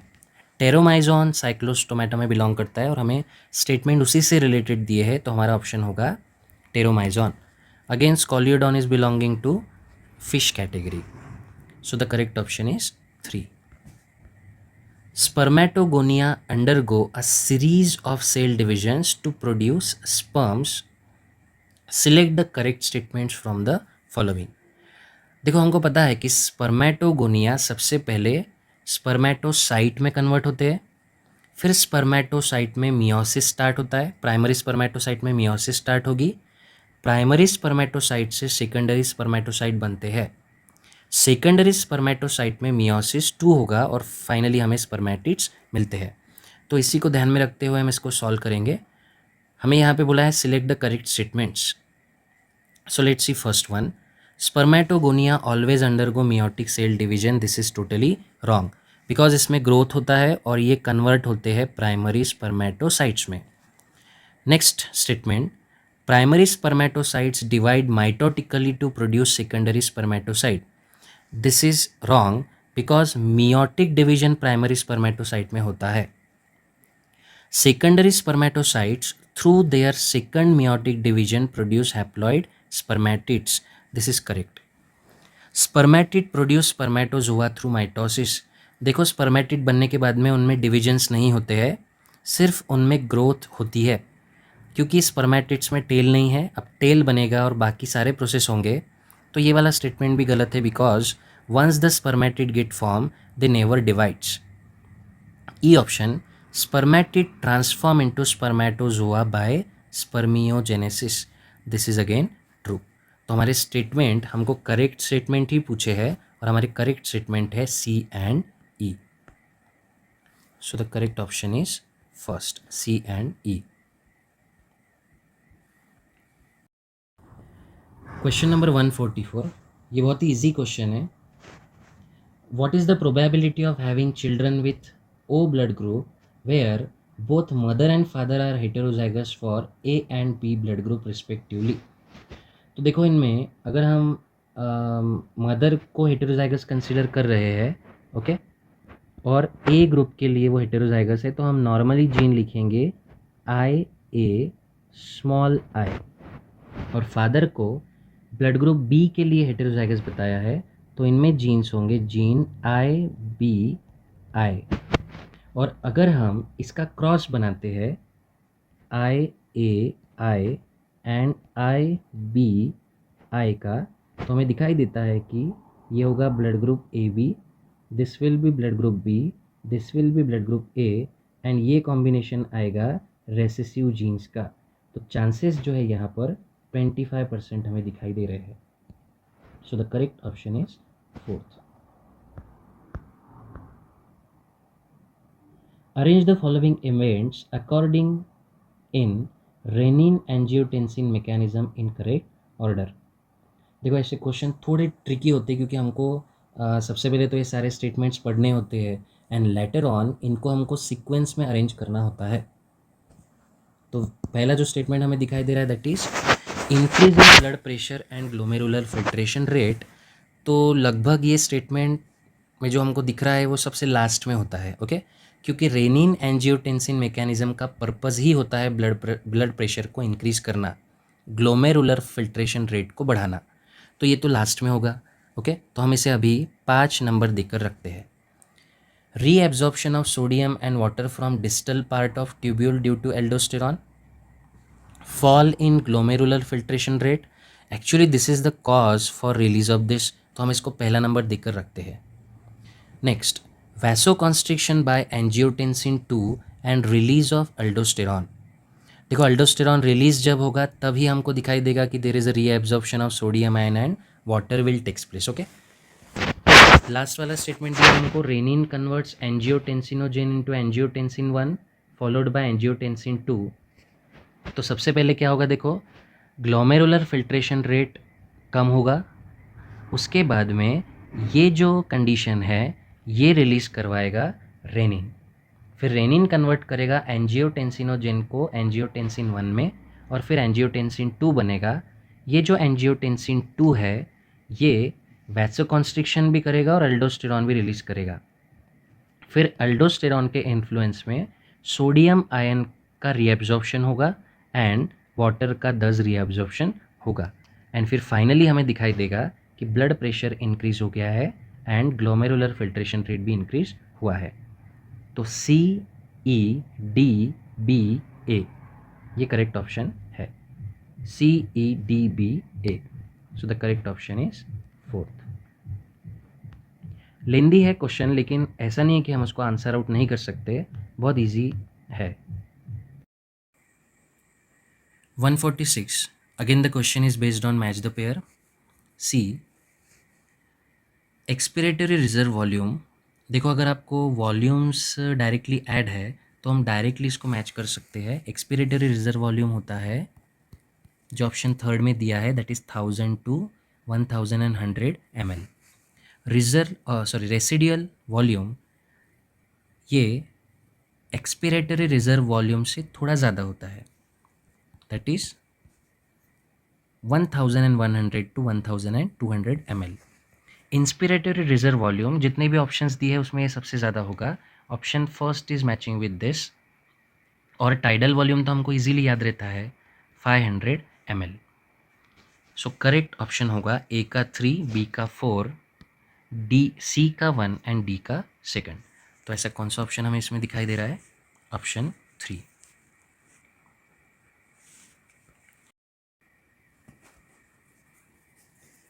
One 47. Match list 1 with list 2. Okay, इस तरह हमको सारे जो कॉन्ट्रासेप्टिव्स होते हैं उसके एग्जांपल्स दिए हैं और वो कैसे या कहाँ यूज़ किए जाते हैं या उसका पर्पस क्या है, वो कैसे वर्क करते हैं, that is given in list 2. सी, अगर हमको देखो कन्फ्यूजन होता है लिस्ट 1 में तो हम लिस्ट 2 से स्टार्ट कर सकते हैं. ओके, लिस्ट 2 में पहला ऑप्शन किससे मैच करता है? जैसे barrier made of rubber used by females, तो हम ये ऑप्शन हमको पता है कि ये डायफ्राम के लिए होगा. इवन ओरल कॉन्ट्रासेप्टिव जो है वो सहेली होता है. देन बचते हमारे पास में दो options, Progestasert and Multiload 375. Okay, so you know that Progestasert is what? Hormone releasing IUD. Okay, and Multiload 375 is copper releasing IUD. Copper releasing IUD, yes. तो हमारे ऐसे ऑप्शन मैच करते हैं. मतलब कभी कभी लिस्ट 1 अगर मैच नहीं होती है तो हम लिस्ट 2 से स्टार्ट करेंगे. ओके, तो ऑप्शन हमारा बन जाता है 3, 4, 1, 2. और यहाँ पे इस बंदे ने भी पहला ही ऑप्शन करेक्ट किया हुआ है, C. Non membrane bound cell organelles found in both prokaryotic and eukaryotic cells are. Okay, दोनों दिया है. देखो इसमें प्रोकैरियोटिक एंड यूकैरियोटिक दोनों दिया है. सेंट्रोजोम भी इसका एग्जाम्पल होता है, लेकिन centrosome you know it is only found in eukaryotic cell. Ribosome, lysosome is membrane bound, and of course mitochondria is also membrane bound. Okay, so why not first?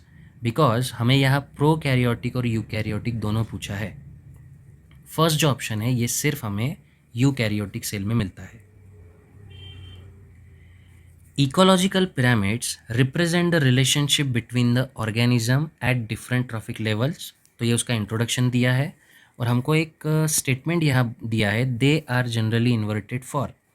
तो हमने एक बेस्ट एग्जांपल यहाँ दिखा है कि जो पिरामिड ऑफ बायोमास इन सी होता है वो इन्वर्टेड होता है. It is very easy question. The flightless bird with 4 limbs modified as a paddle like structure suited for swimming is known as. देखो ये जितने भी हमको एग्जाम्पल्स दिए हैं ये सारे एग्जाम्पल बर्ड के ही है, लेकिन हमको इसमें मेनली क्या पूछा है कि जो फ्लाइटलेस बर्ड है उसका एग्जाम्पल हमको पूछा है. Okay, so you know that Struthio मतलब ऑस्ट्रिच होता है, Psittacula is a parrot, Neophron is a vulture. तो ये एक फ्लाइंग स्कैवेंजर टाइप का ऑर्गेनिज्म होता है. एप्टिनोडाइट्स पेंगुइन का दूसरा नाम है. एंड हमको पता है कि पेंगुइन्स में ही जो 4 लिम्स होते हैं वो मॉडिफाइड होते हैं पैडल लाइक स्ट्रक्चर में जो उन्हें स्विमिंग में हेल्प करते हैं. Okay, so the correct option is Aptenodytes. Again match the pair based question is there. Bioactive molecules are given on one side and importance of that is given on the second side. So let's see. Streptokinase. For what the streptokinase is being used? So it is being used means it is use to remove the clots. Okay, you know, हमने इसके मतलब ये NCERT में पढ़ रखा है। अगर हमने इनको बहुत ज़्यादा डिटेल में पढ़ा होगा तो हमको आंसर आउट करने में ज़्यादा टाइम इसमें नहीं लगेगा। सो स्ट्रेप्टोकाइनेस इससे मैच कर रहा है option second. Statin of course क्या होता है? Blood cholesterol lowering agent. Lipase detergent formulations में इसको यूज़ किया जाता है, जैसे कि हमको ऑप्शन दिखाई दे रहा है फोर्थ। ओके, बहुत से बार ऐसा होता है कि हमारे कपड़ों पे ऑयल गिर जाता है या ग्रीसी मटेरियल होता है, वो कपड़ों पे चिपक जाता है एज अ स्टेन। लाइपेज ये लिपिड्स को डाइजेस्ट करने वाले एंजाइम्स है जो कि ऑयल को डाइजेस्ट करते हैं और स्टेन फ्री उसे बनाते हैं क्लॉथ्स को। सो ऑफ कोर्स डिटर्जेंट के फॉर्मुलेशंस में लाइपेज को यूज़ किया जाता है। ओके, एंड बचा है D and the first option over there, cyclosporin A immunosuppressive agent as a इसे यूज़ किया जाता है। सो ए का सेकंड, बी का थर्ड, सी का फोर्थ एंड डी का first, very first option is there given.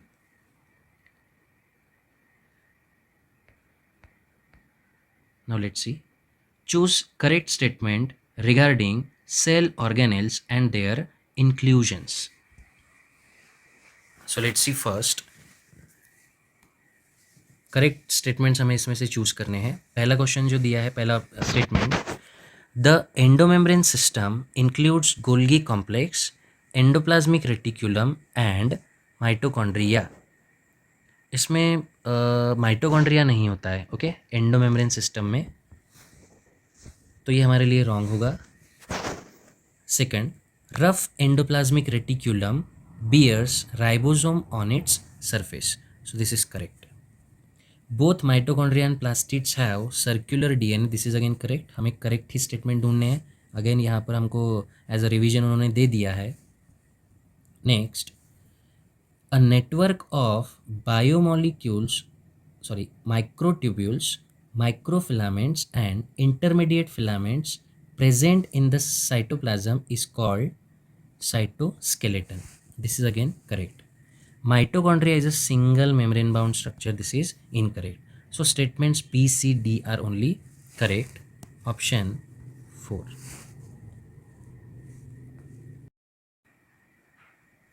Question number 153. Select the sets of fishes which belong to the class Osteichthyes. Osteichthyes का मतलब होता है बोनी फिशेस। तो ये सबसे पहले तो क्लियर होना चाहिए, bony fishes.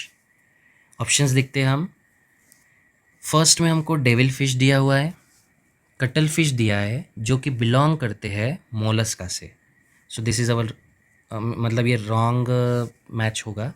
Star fish belong करती है इकाइनोडर्म से, सो this is again wrong.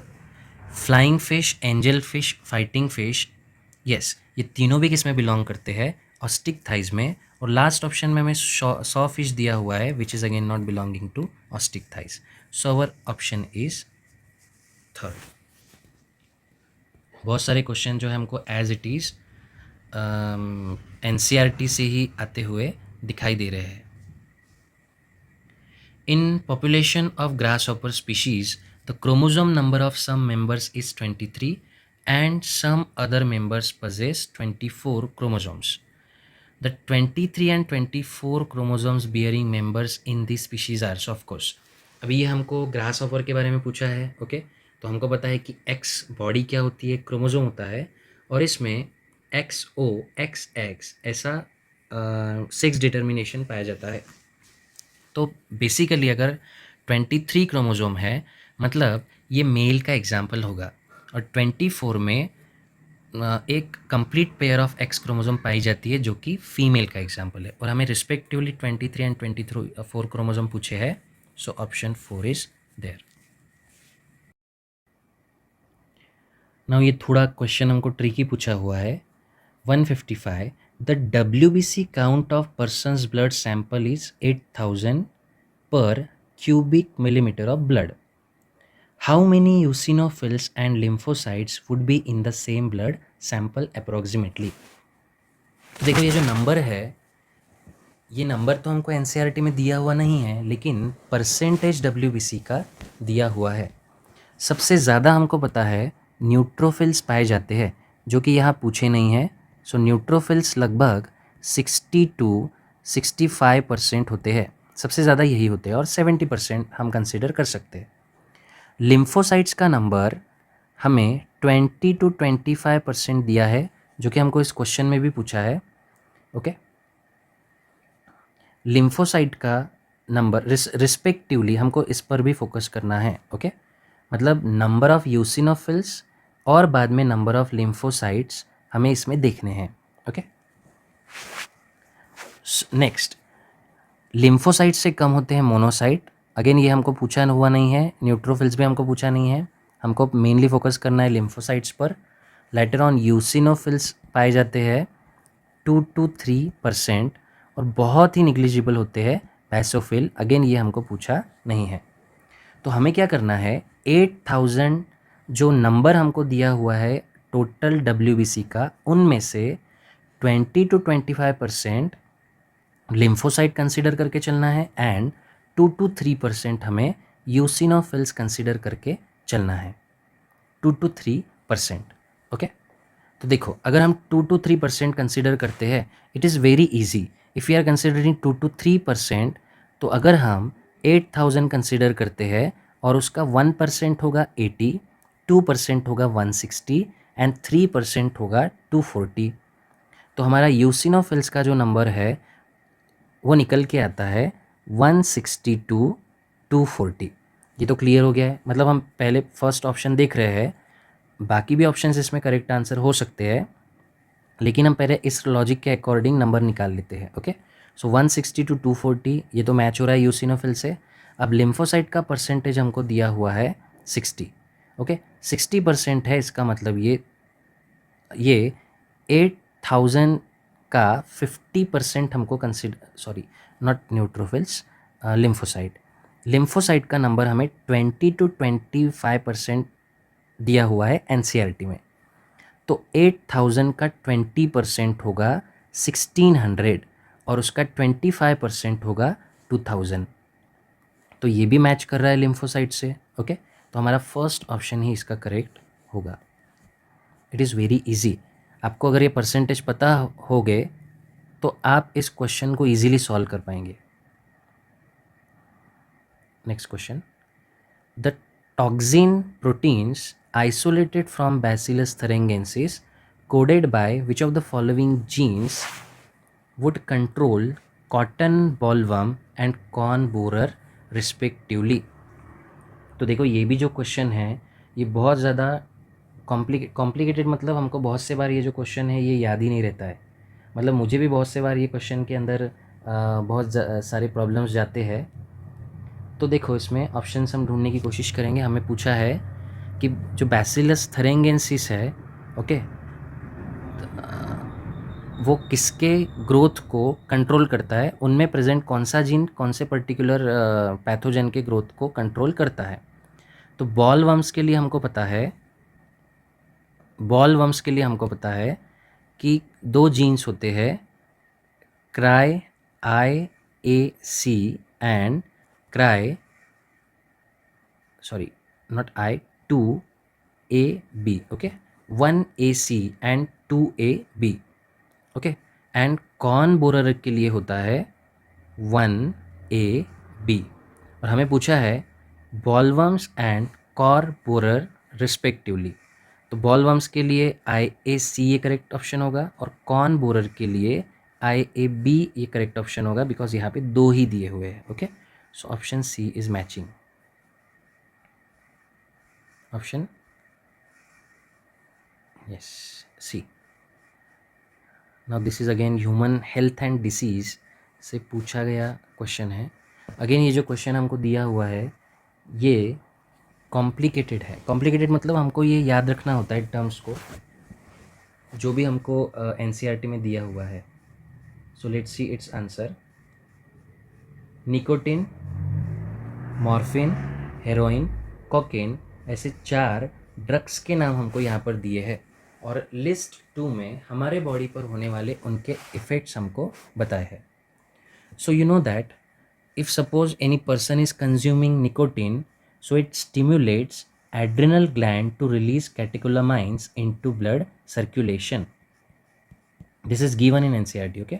Morphine, जो मॉर्फिन होता है ये एक सिडेटिव होता है एंड पेन किलर होता है. Okay. This is again given over there, so this is seen in answer third. Morphine क्या है? एक एग्जाम्पल है सिडेटिव एंड पेन किलर का. हेरोइन क्या होता है? So this is a depression. हमारे बॉडी के जो फंक्शंस होते हैं इसे स्लो डाउन कर देता है, मतलब जो हमारे न्यूरॉन्स के सिग्नलिंग्स रहेंगे उनको ये स्लो डाउन करने के लिए रिस्पॉन्सिबल होता है. So option fourth is matching with the heroin. Cocaine, अगर कोई पर्सन इसको कंज्यूम करता है so it causes sense of euphoria and increase energy. So option first is there. Okay. इसके लिए भी देखो जितना डिटेल हम एनसीईआरटी को पढ़ेंगे उतना ही फास्ट हम ऐसे क्वेश्चंस को सॉल्व कर पाएंगे. तो हमारा ऑप्शन है 2, 3, 4 and 1. 2, 3, 4 and 1. Again match the pair. देखो 157 नंबर का क्वेश्चन भी मैच द पेयर था एंड अगेन 158 नंबर का क्वेश्चन भी उन्होंने मैच द पेयर ही दिया हुआ है. So let's see. List 1 is given. Of course it is of a disease given there. जो हमारा ह्यूमन स्केलेटन वाला चैप्टर है, मूवमेंट एंड लोकोमोशन वाला, वहाँ से ये क्वेश्चन है. तो फर्स्ट लिस्ट में हमें डिसीजेस के मतलब नाम दिए हैं और सेकंड लिस्ट में उनका जो भी सिम्टम है हमारे बॉडी में दिखाई देता है that is given over there. Okay. So let's see. Tetany. Tetany में क्या होता है? It is a wild contraction in muscle due to low calcium in body. तो पहले से मैच कर रहा है option 3. Arthritis, you know this is pain और inflammation of joints. So option first is there. Myasthenia gravis, आपको पता है कि ये एक ऑटो इम्यून डिसऑर्डर है जिसमें हमारी खुद की इम्यूनिटी, मतलब हमारे ही कुछ सेल्स को या रिसेप्टर्स को डिस्ट्रॉय कर देती है, जिस वजह से जो सिग्नल्स होता है न्यूरॉन्स का वो ट्रांसफ़र नहीं हो पाता. Muscular dystrophy, so it is progressive degeneration of skeletal muscle. So the option is 3, 1, 2 and 4. Very first option is matching. 159. In which animal do haploid cells divide mitotically to produce gametes? इस portion से देखो 2-3 question हमको पूछे गए हैं. Mail honey bee में क्या होता है? मेल हनी बी खुद हैप्लॉइड होता है और वो गैमेट भी प्रोड्यूस करता है माइटोसिस से. In humans respiration occurs in the following steps. Arrange these steps in the correct order. Again देखो अभी इसमें कन्फ्यूजन ये होता है कि हम ब्रीद आउट कर रहे हैं वहाँ से हम इसको सीक्वेंस को टैली कर रहे हैं या ब्रीद इन कर रहे हैं वहाँ से ये सीक्वेंस को टैली करें. ओके. लेकिन हम क्या करेंगे, पहले स्टेप्स देख लेंगे एंड लेटर ऑन हमें समझ में आएगा कि किसके बाद कौन सी फेज़ आती है. ओके. तो हमको यहाँ दिखाई दे रहा है सबसे पहले कि डिफ्यूजन हो रहा है O2 एंड CO2 में ब्लड और टिश्यू लेवल पे. ओके. तो ठीक है, ये तो करेक्ट सीक्वेंस में आता ही है कहीं ना कहीं. Second, diffusion of O2 and CO2 across alveolar membrane. Okay. चलो ये भी एक पार्टी है, मतलब हमको स्टेटमेंट का एनालिसिस हो रहा है. पहला स्टेटमेंट करेक्ट है, सेकंड करेक्ट है, लेकिन हम कहाँ पर उसे रखें ये हम बाकी स्टेटमेंट्स को पढ़कर ही जज कर पाएंगे. C. Pulmonary ventilation by which atmospheric air is drawn in and CO2 rich alveolar air is released out. Okay. and ये कहीं ना कहीं हमको लग रहा है कि यही से हमको स्टार्ट करना चाहिए. ओके. तो ये फर्स्ट नंबर पे होगा एंड ऑफ कोर्स ये सब होने के बाद में O2 और CO2 हमारे एल्वियोलर रीजन में क्या हो रहा है, डिफ्यूज़ हो रहा है. Okay. So this will be the second. अब यहाँ पे जो O2 है वो ब्लड में आ गया है और CO2 जो है वो हमारे लंग्स में चला गया है, एल्वियोलाई में चला गया है. अब जो O2 हमारे ब्लड में आया है उसका क्या होगा, ट्रांसपोर्ट होगा. Are you getting this there? Then हाँ, हमारे ब्लड से ये टिश्यू तक पहुँचेगा, टिश्यू में जाकर इन सब का डिफ्यूजन होगा, अल्टीमेटली ऑक्सीजन पहुँचेगा हमारे सेल्स में एंड फाइनली सेलुलर रेस्पिरेशन होगा। Okay, so let's see C B E A D. Okay, C से स्टार्ट होने वाले हमारे पास में दो ऑप्शंस है। अगर हम थर्ड ऑप्शन को देखेंगे तो हमको दिख रहा है कि सी के बाद डायरेक्टली ए है, which is not possible over there. So हमारा जो करेक्ट ऑप्शन होगा दैट विल बी फोर्थ। तो यहाँ पे हमने टोटल 70 क्वेश्चंस को एनालाइज कर लिया है। मुझे लगता है कि ये जो पेपर था ये एनसीईआरटी लाइन पर ही बेस्ड था।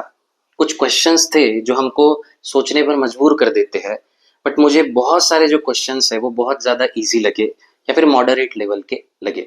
आप भी कमेंट करके बता सकते हैं कि आज का जो नीट का पेपर था वो आपको कैसा लगा, टफ लगा या बहुत ज़्यादा इजी था। मेरे हिसाब से जिसने पढ़ाई किया होगा उसके लिए तो ये पेपर इजी होगा। चलो हमारे जो लास्ट के 20 क्वेश्चंस बचे हैं अब हम उसकी तरफ बढ़ते हैं। Question number 161, arrange the following cell layer structure around the female gamete from outer to inner side. देखो, हम सबसे पहले तो सेल को ड्रॉ कर लेते हैं। ओके, सेल के आजू बाजू मतलब ये सेल की मेम्ब्रेन हो गई डी, इसके आजू बाजू हमको दिखाई देता है there is a perivitelline space. Okay, तो पेरीवाइटलिन स्पेस क्या होगा, सपोज उसके बाहर होगा। ओके, तो बी है। फिर हमको पता है कि पेरीवाइटलिन स्पेस के अराउंड नॉन सेलुलर एक लेयर होता है that is zona pellucida which is given on the A over there. Okay, और फाइनली सबसे बाहर हमको दिखाई देता है कोरोना रेडिएटा। ये सेल्स हमको दिखाई देते हैं। ओके, तो हमको आउटर टू इनर पूछा है, तो सबसे बाहर जो है वो कोरोना रेडिएटा है सी, उसके अंदर हमको दिखाई दे रहा है सबसे आउटर है। ओके, तो ये सबसे पहले हमको कंसिडर करना है। उसके बाद होता है जोना पेल्यूसिडा, तो हमको इसको सेकंड नंबर पे कंसिडर करना है। फिर आती है पेरीवाइटलिन स्पेस एंड फाइनली होता है सेल का membrane. Okay, so C A B D, C A B D very first, sorry second option is there. Okay, C A B D. चलो, इस बंदे ने इस आंसर को इनकरेक्ट कर दिया है, मतलब ऑप्शन गलत चूज़ किया है इसने, फोर्थ चूज़ किया है, सेकंड चूज़ करना चाहिए था। 162, the human protein named alpha 1 antitrypsin. अभी देखो ये किससे रिलेटेड क्वेश्चन हमको पूछा है, कौन से चैप्टर से आपको लग रहा है कि ये क्वेश्चन आया है। ओके, सारे हमको डिसीजेस के यहाँ पर नाम दिखाई दे रहे हैं। ओके, अल्जाइमर्स डिसीज, एम्फीसाइमा और emphysema, sorry, rheumatoid arthritis, cystic fibrosis. Okay, antitrypsin को यूज़ किया जाता है एम्फाइसेमा को ट्रीट करने के लिए।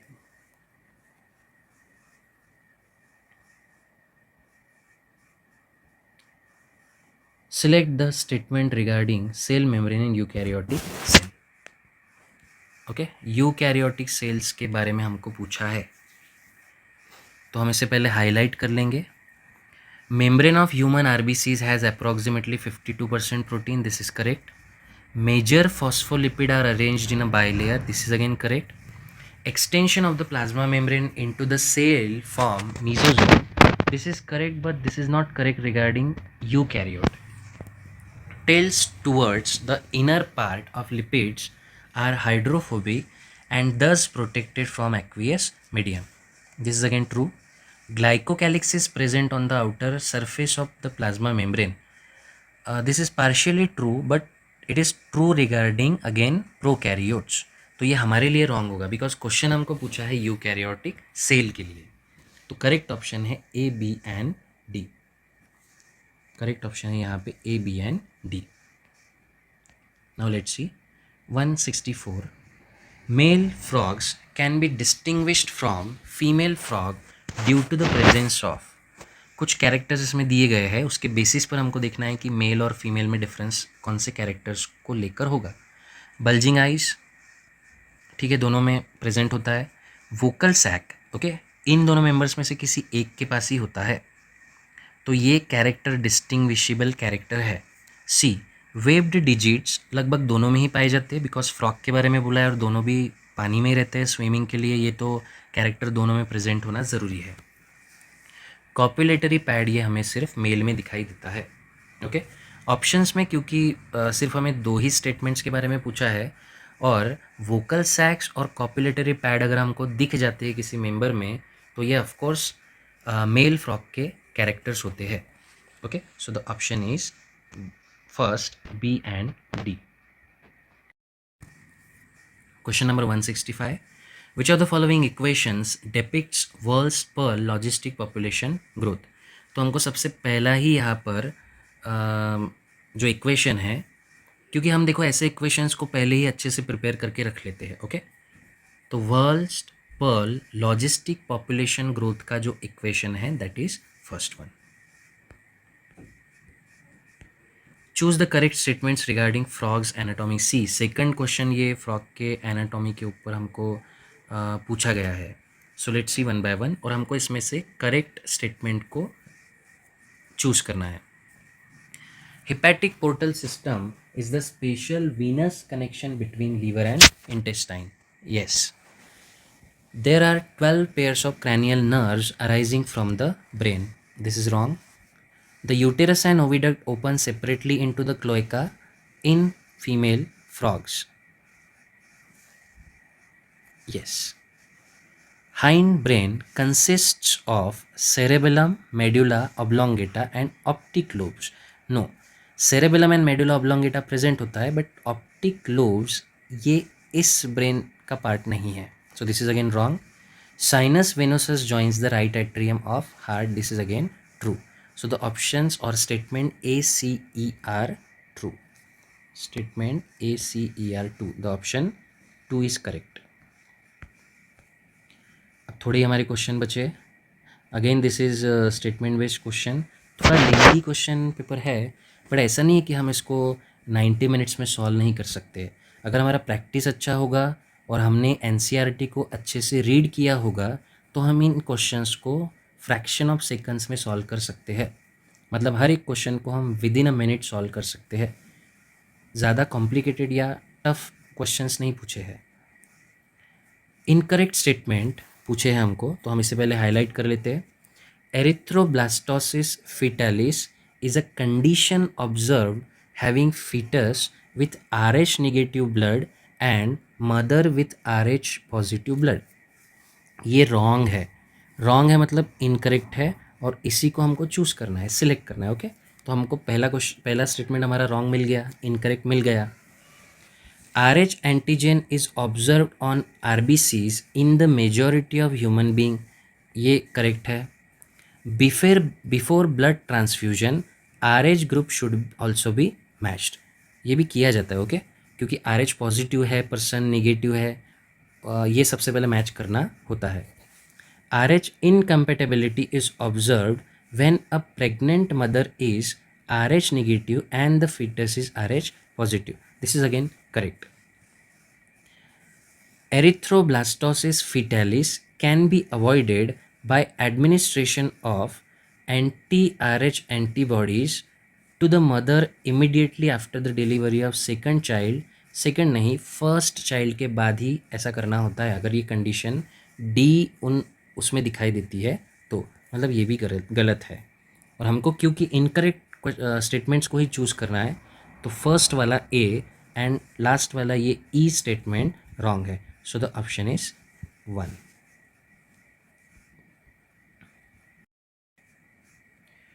168, which of the following statements are correct. Again correct statement है तो हमको उसको हाईलाइट करके रखना होगा।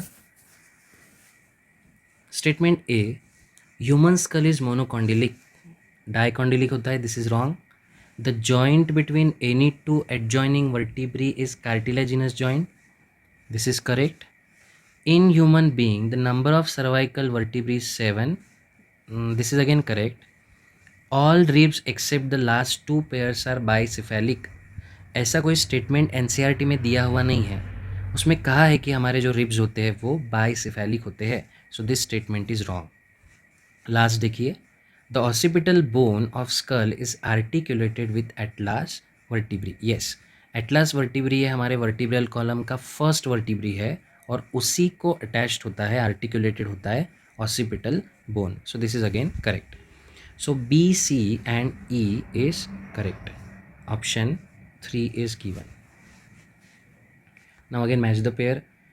पूरा जो क्वेश्चन के अंदर हमको स्टेटमेंट बेस्ड क्वेश्चन और match the pair based question ही पूछे गए हैं। सो अगेन सी, ये अभी ह्यूमन हार्मोन्स पर बेस्ड क्वेश्चन है। 4 इसमें हमको लिस्ट दी हुई है हार्मोन्स की, और लिस्ट 2 उसका फंक्शन या इफेक्ट होगा कॉर्टिसोल। हम एक काम करते हैं, इसमें लिस्ट 2 पढ़ते हैं तो हमको कौन सा हार्मोन से रिलेटेड वो दिया है वो इजीली पता चल जाएगा।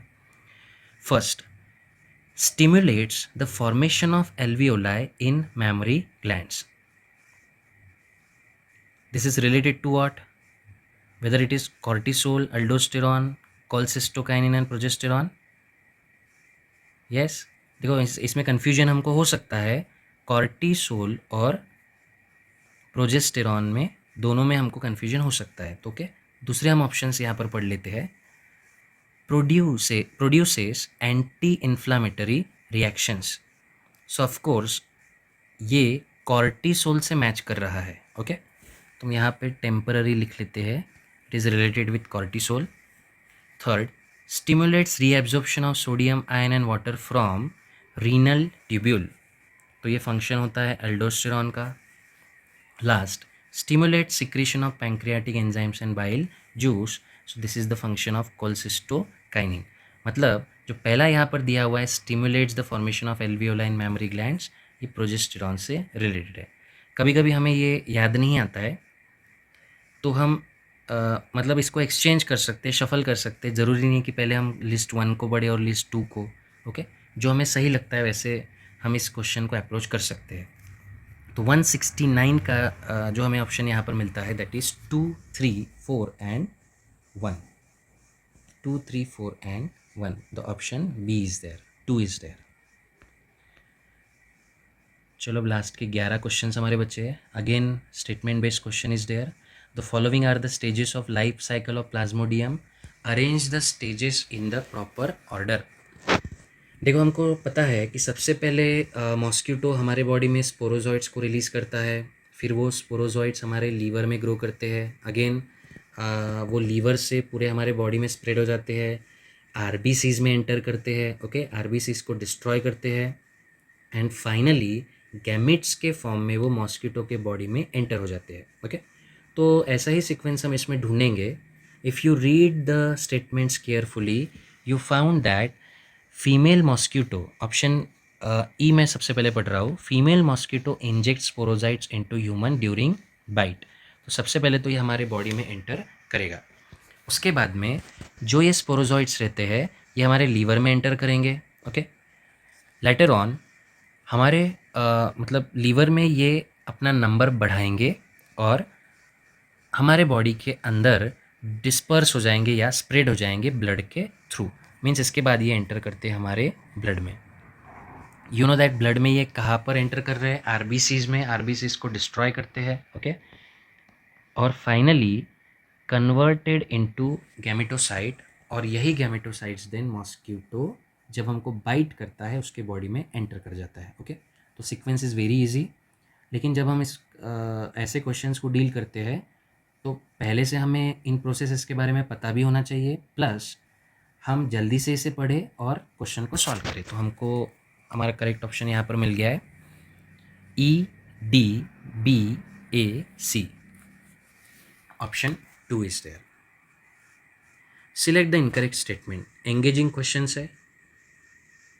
सिलेक्ट द इनकरेक्ट स्टेटमेंट्स, तो हमको यहाँ पर देखो इनकरेक्ट स्टेटमेंट्स ढूंढने हैं। Digestive system in platyhelminthes is incomplete, is it true? Yes, because single opening उसमें प्रेजेंट होती है। हमको इनकरेक्ट ढूंढने हैं। Bilateral symmetry is characteristic feature of adult echinoderms. Okay, नहीं, इनमें रेडियल सिमेट्री होती है, so this statement is incorrect, मतलब हमारे ऑप्शन में ये आएगा. Okay, pseudocylome is possessed by Aschelmins, so this is again true. Notochord is persistent throughout life in the class Chondrichthyes. This is correct or incorrect? Notochord, no, actually notochord is replaced by vertebral column. Okay, पर हम एक बार इसको पढ़ लेते हैं. ई वाला statement हम पढ़ लेते हैं. Members of class Reptilia maintain a constant body temperature. This is wrong. तो हमारा जो डी है, though they said that notochord is persistent throughout the life. Notochord though converting into vertebral column, but the statement is quite true. Okay, तो यहाँ पर जो correct incorrect actually statement है that are B and E. Why E? Because Reptilia क्या होते हैं? Poikilotherms होते हैं या homeotherms? They are poikilotherms. Okay, so they can't maintain their body temperature constant. So our option is B and E. The specific receptor for neurotransmitter in a synapse are present on, so they are present on postsynaptic membrane. Choose the correct statements regarding muscle contraction. C. A motor neuron carries a signal sent by central nervous system to the sarcolemma of muscle fiber. This is correct. The neural signal generates an action potential which causes the release of calcium into sarcoplasm. This is again correct. Increase in calcium ion inactivates the actin for breaking cross bridge. No, actually इसका opposite होता है. जितना ज़्यादा calcium release होगा उतना ही ज़्यादा contraction का rate होगा, तो ये रॉन्ग है. Actin binds to the myosin head to form a cross bridge. This is true. Shortening of sarcomere takes place by pulling actin filaments toward the centre of A band. This is again correct. तो हमको correct option ही choose करने थे इसमें से statements, तो सी छोड़ के बाकी सारे ऑप्शंस करेक्ट है. So the option is A, B, D and E, C को छोड़कर. Now let's see. Which of the following is not an example of convergent evolution? First, eyes of octopus and mammals. ये उसी का example है. देखो, convergent evolution में क्या होता है, ओरिजिन अलग अलग होती है लेकिन फंक्शंस एक ही होते हैं. ओके, तो ऑक्टोपस की आई हो या फिर मैमल्स की आई हो, ओरिजिन अलग है लेकिन इनका फंक्शन एक ही होता है. वैसे ही अगर हम देखेंगे second option, four limbs of whales and bats, तो ये डाइवर्जेंट इवोल्यूशन का एग्जाम्पल है बिकॉज इनके ओरिजिन एक है, फंक्शन अलग है. हमें हमारा ऑप्शन तो यहाँ पर मिल गया है. ओके, तो बाकी ऑप्शंस अगर हम देखेंगे, wings of butterfly and birds, flippers of penguin and dolphin, तो ये कॉन्वर्जेंट इवोल्यूशन के एग्जाम्पल है. Let's see.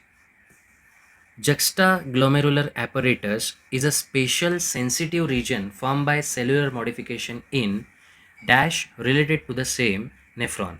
Okay, इसमें आपको पता है डिस्टल कन्वोल्यूटेड ट्यूब्यूल होता है और एफरेंट आर्टरी होती है, इन दोनों से मिलकर ये बनता है. Okay, not proximal convoluted tubule, distal convoluted tubule plus afferent renal arteriole. So the option 3 is correct.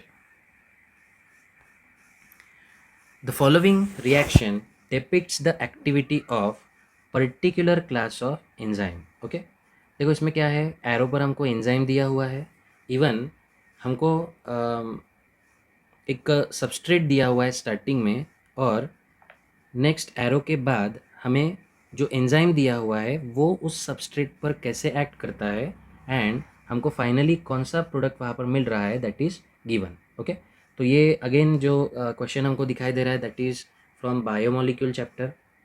Okay, और इसमें हमको ऑप्शंस दिखाई दे रहे हैं, ligases, lyases, isomerases, transferases. Okay, transferases में हमको मेनली क्या दिखाई देता है कि वहाँ पर किसी पर्टिकुलर फंक्शनल ग्रुप का ट्रांसफ़र हो रहा है. ओके, इवन हमको यहाँ पर कुछ अलग अलग प्रोडक्ट्स दिखाई दे रहे हैं, एक्स वाई अलग दिख रहा है, सी एंड मतलब कार्बन और कार्बन में हमको बॉन्ड बनता हुआ दिखाई दे रहा है। अगर हम इसको एज इट इज़ एनसीईआरटी में दिए हुए एक सैम्पल रिएक्शन से मैच करेंगे तो ये हमको दिखाई देगा लाइसिस के बारे में दिया हुआ है। ओके, मतलब हम इसको एक्सप्लेन नहीं कर रहे हैं, जस्ट ये जो एनालॉजी हमको दी है रिएक्शन की, ये सैम्पल मैच कर रहा है एंजाइम लाइसिस से जो हमको एनसीईआरटी में दिया हुआ है।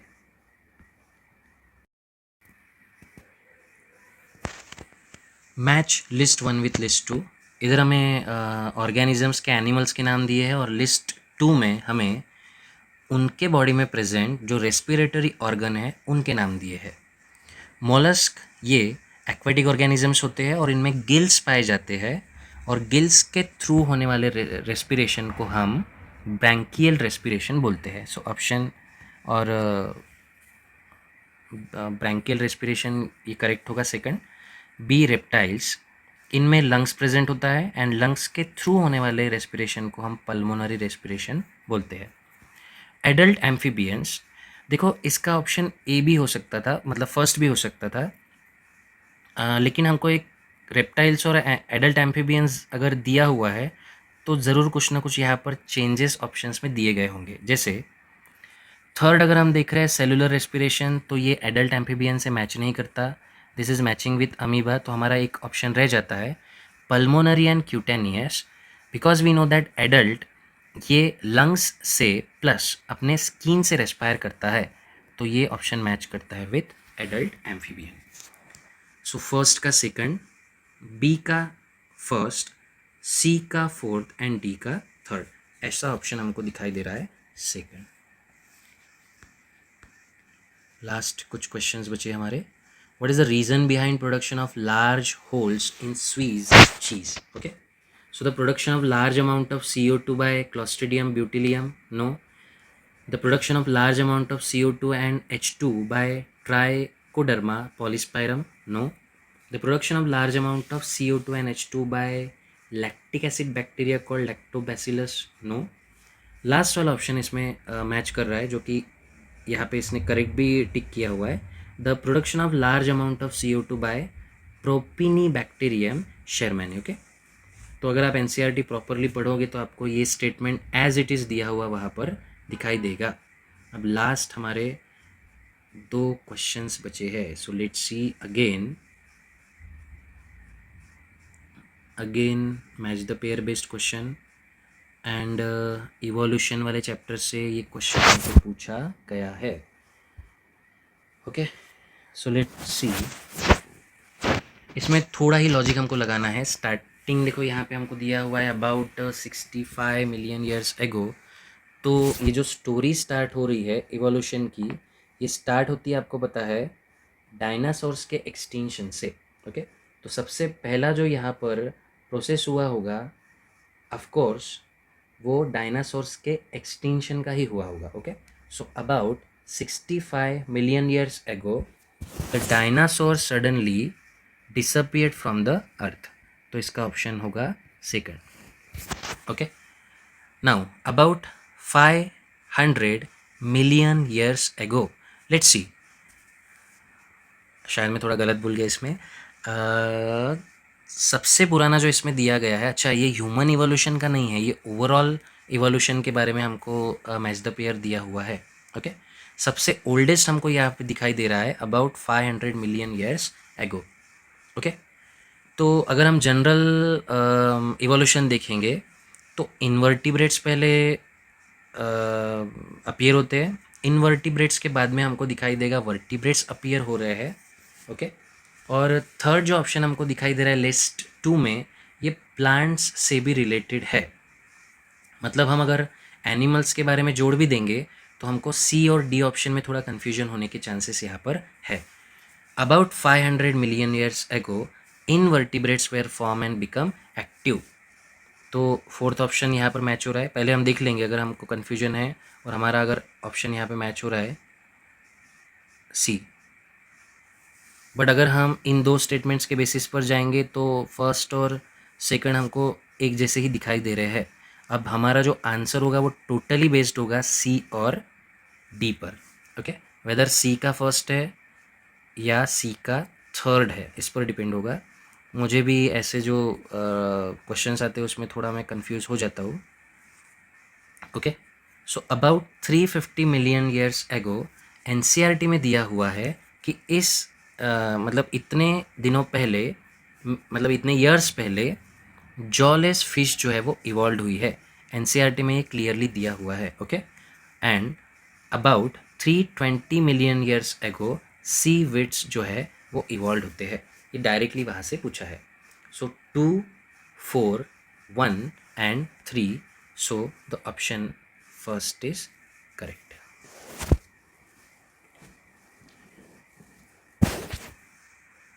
Last question.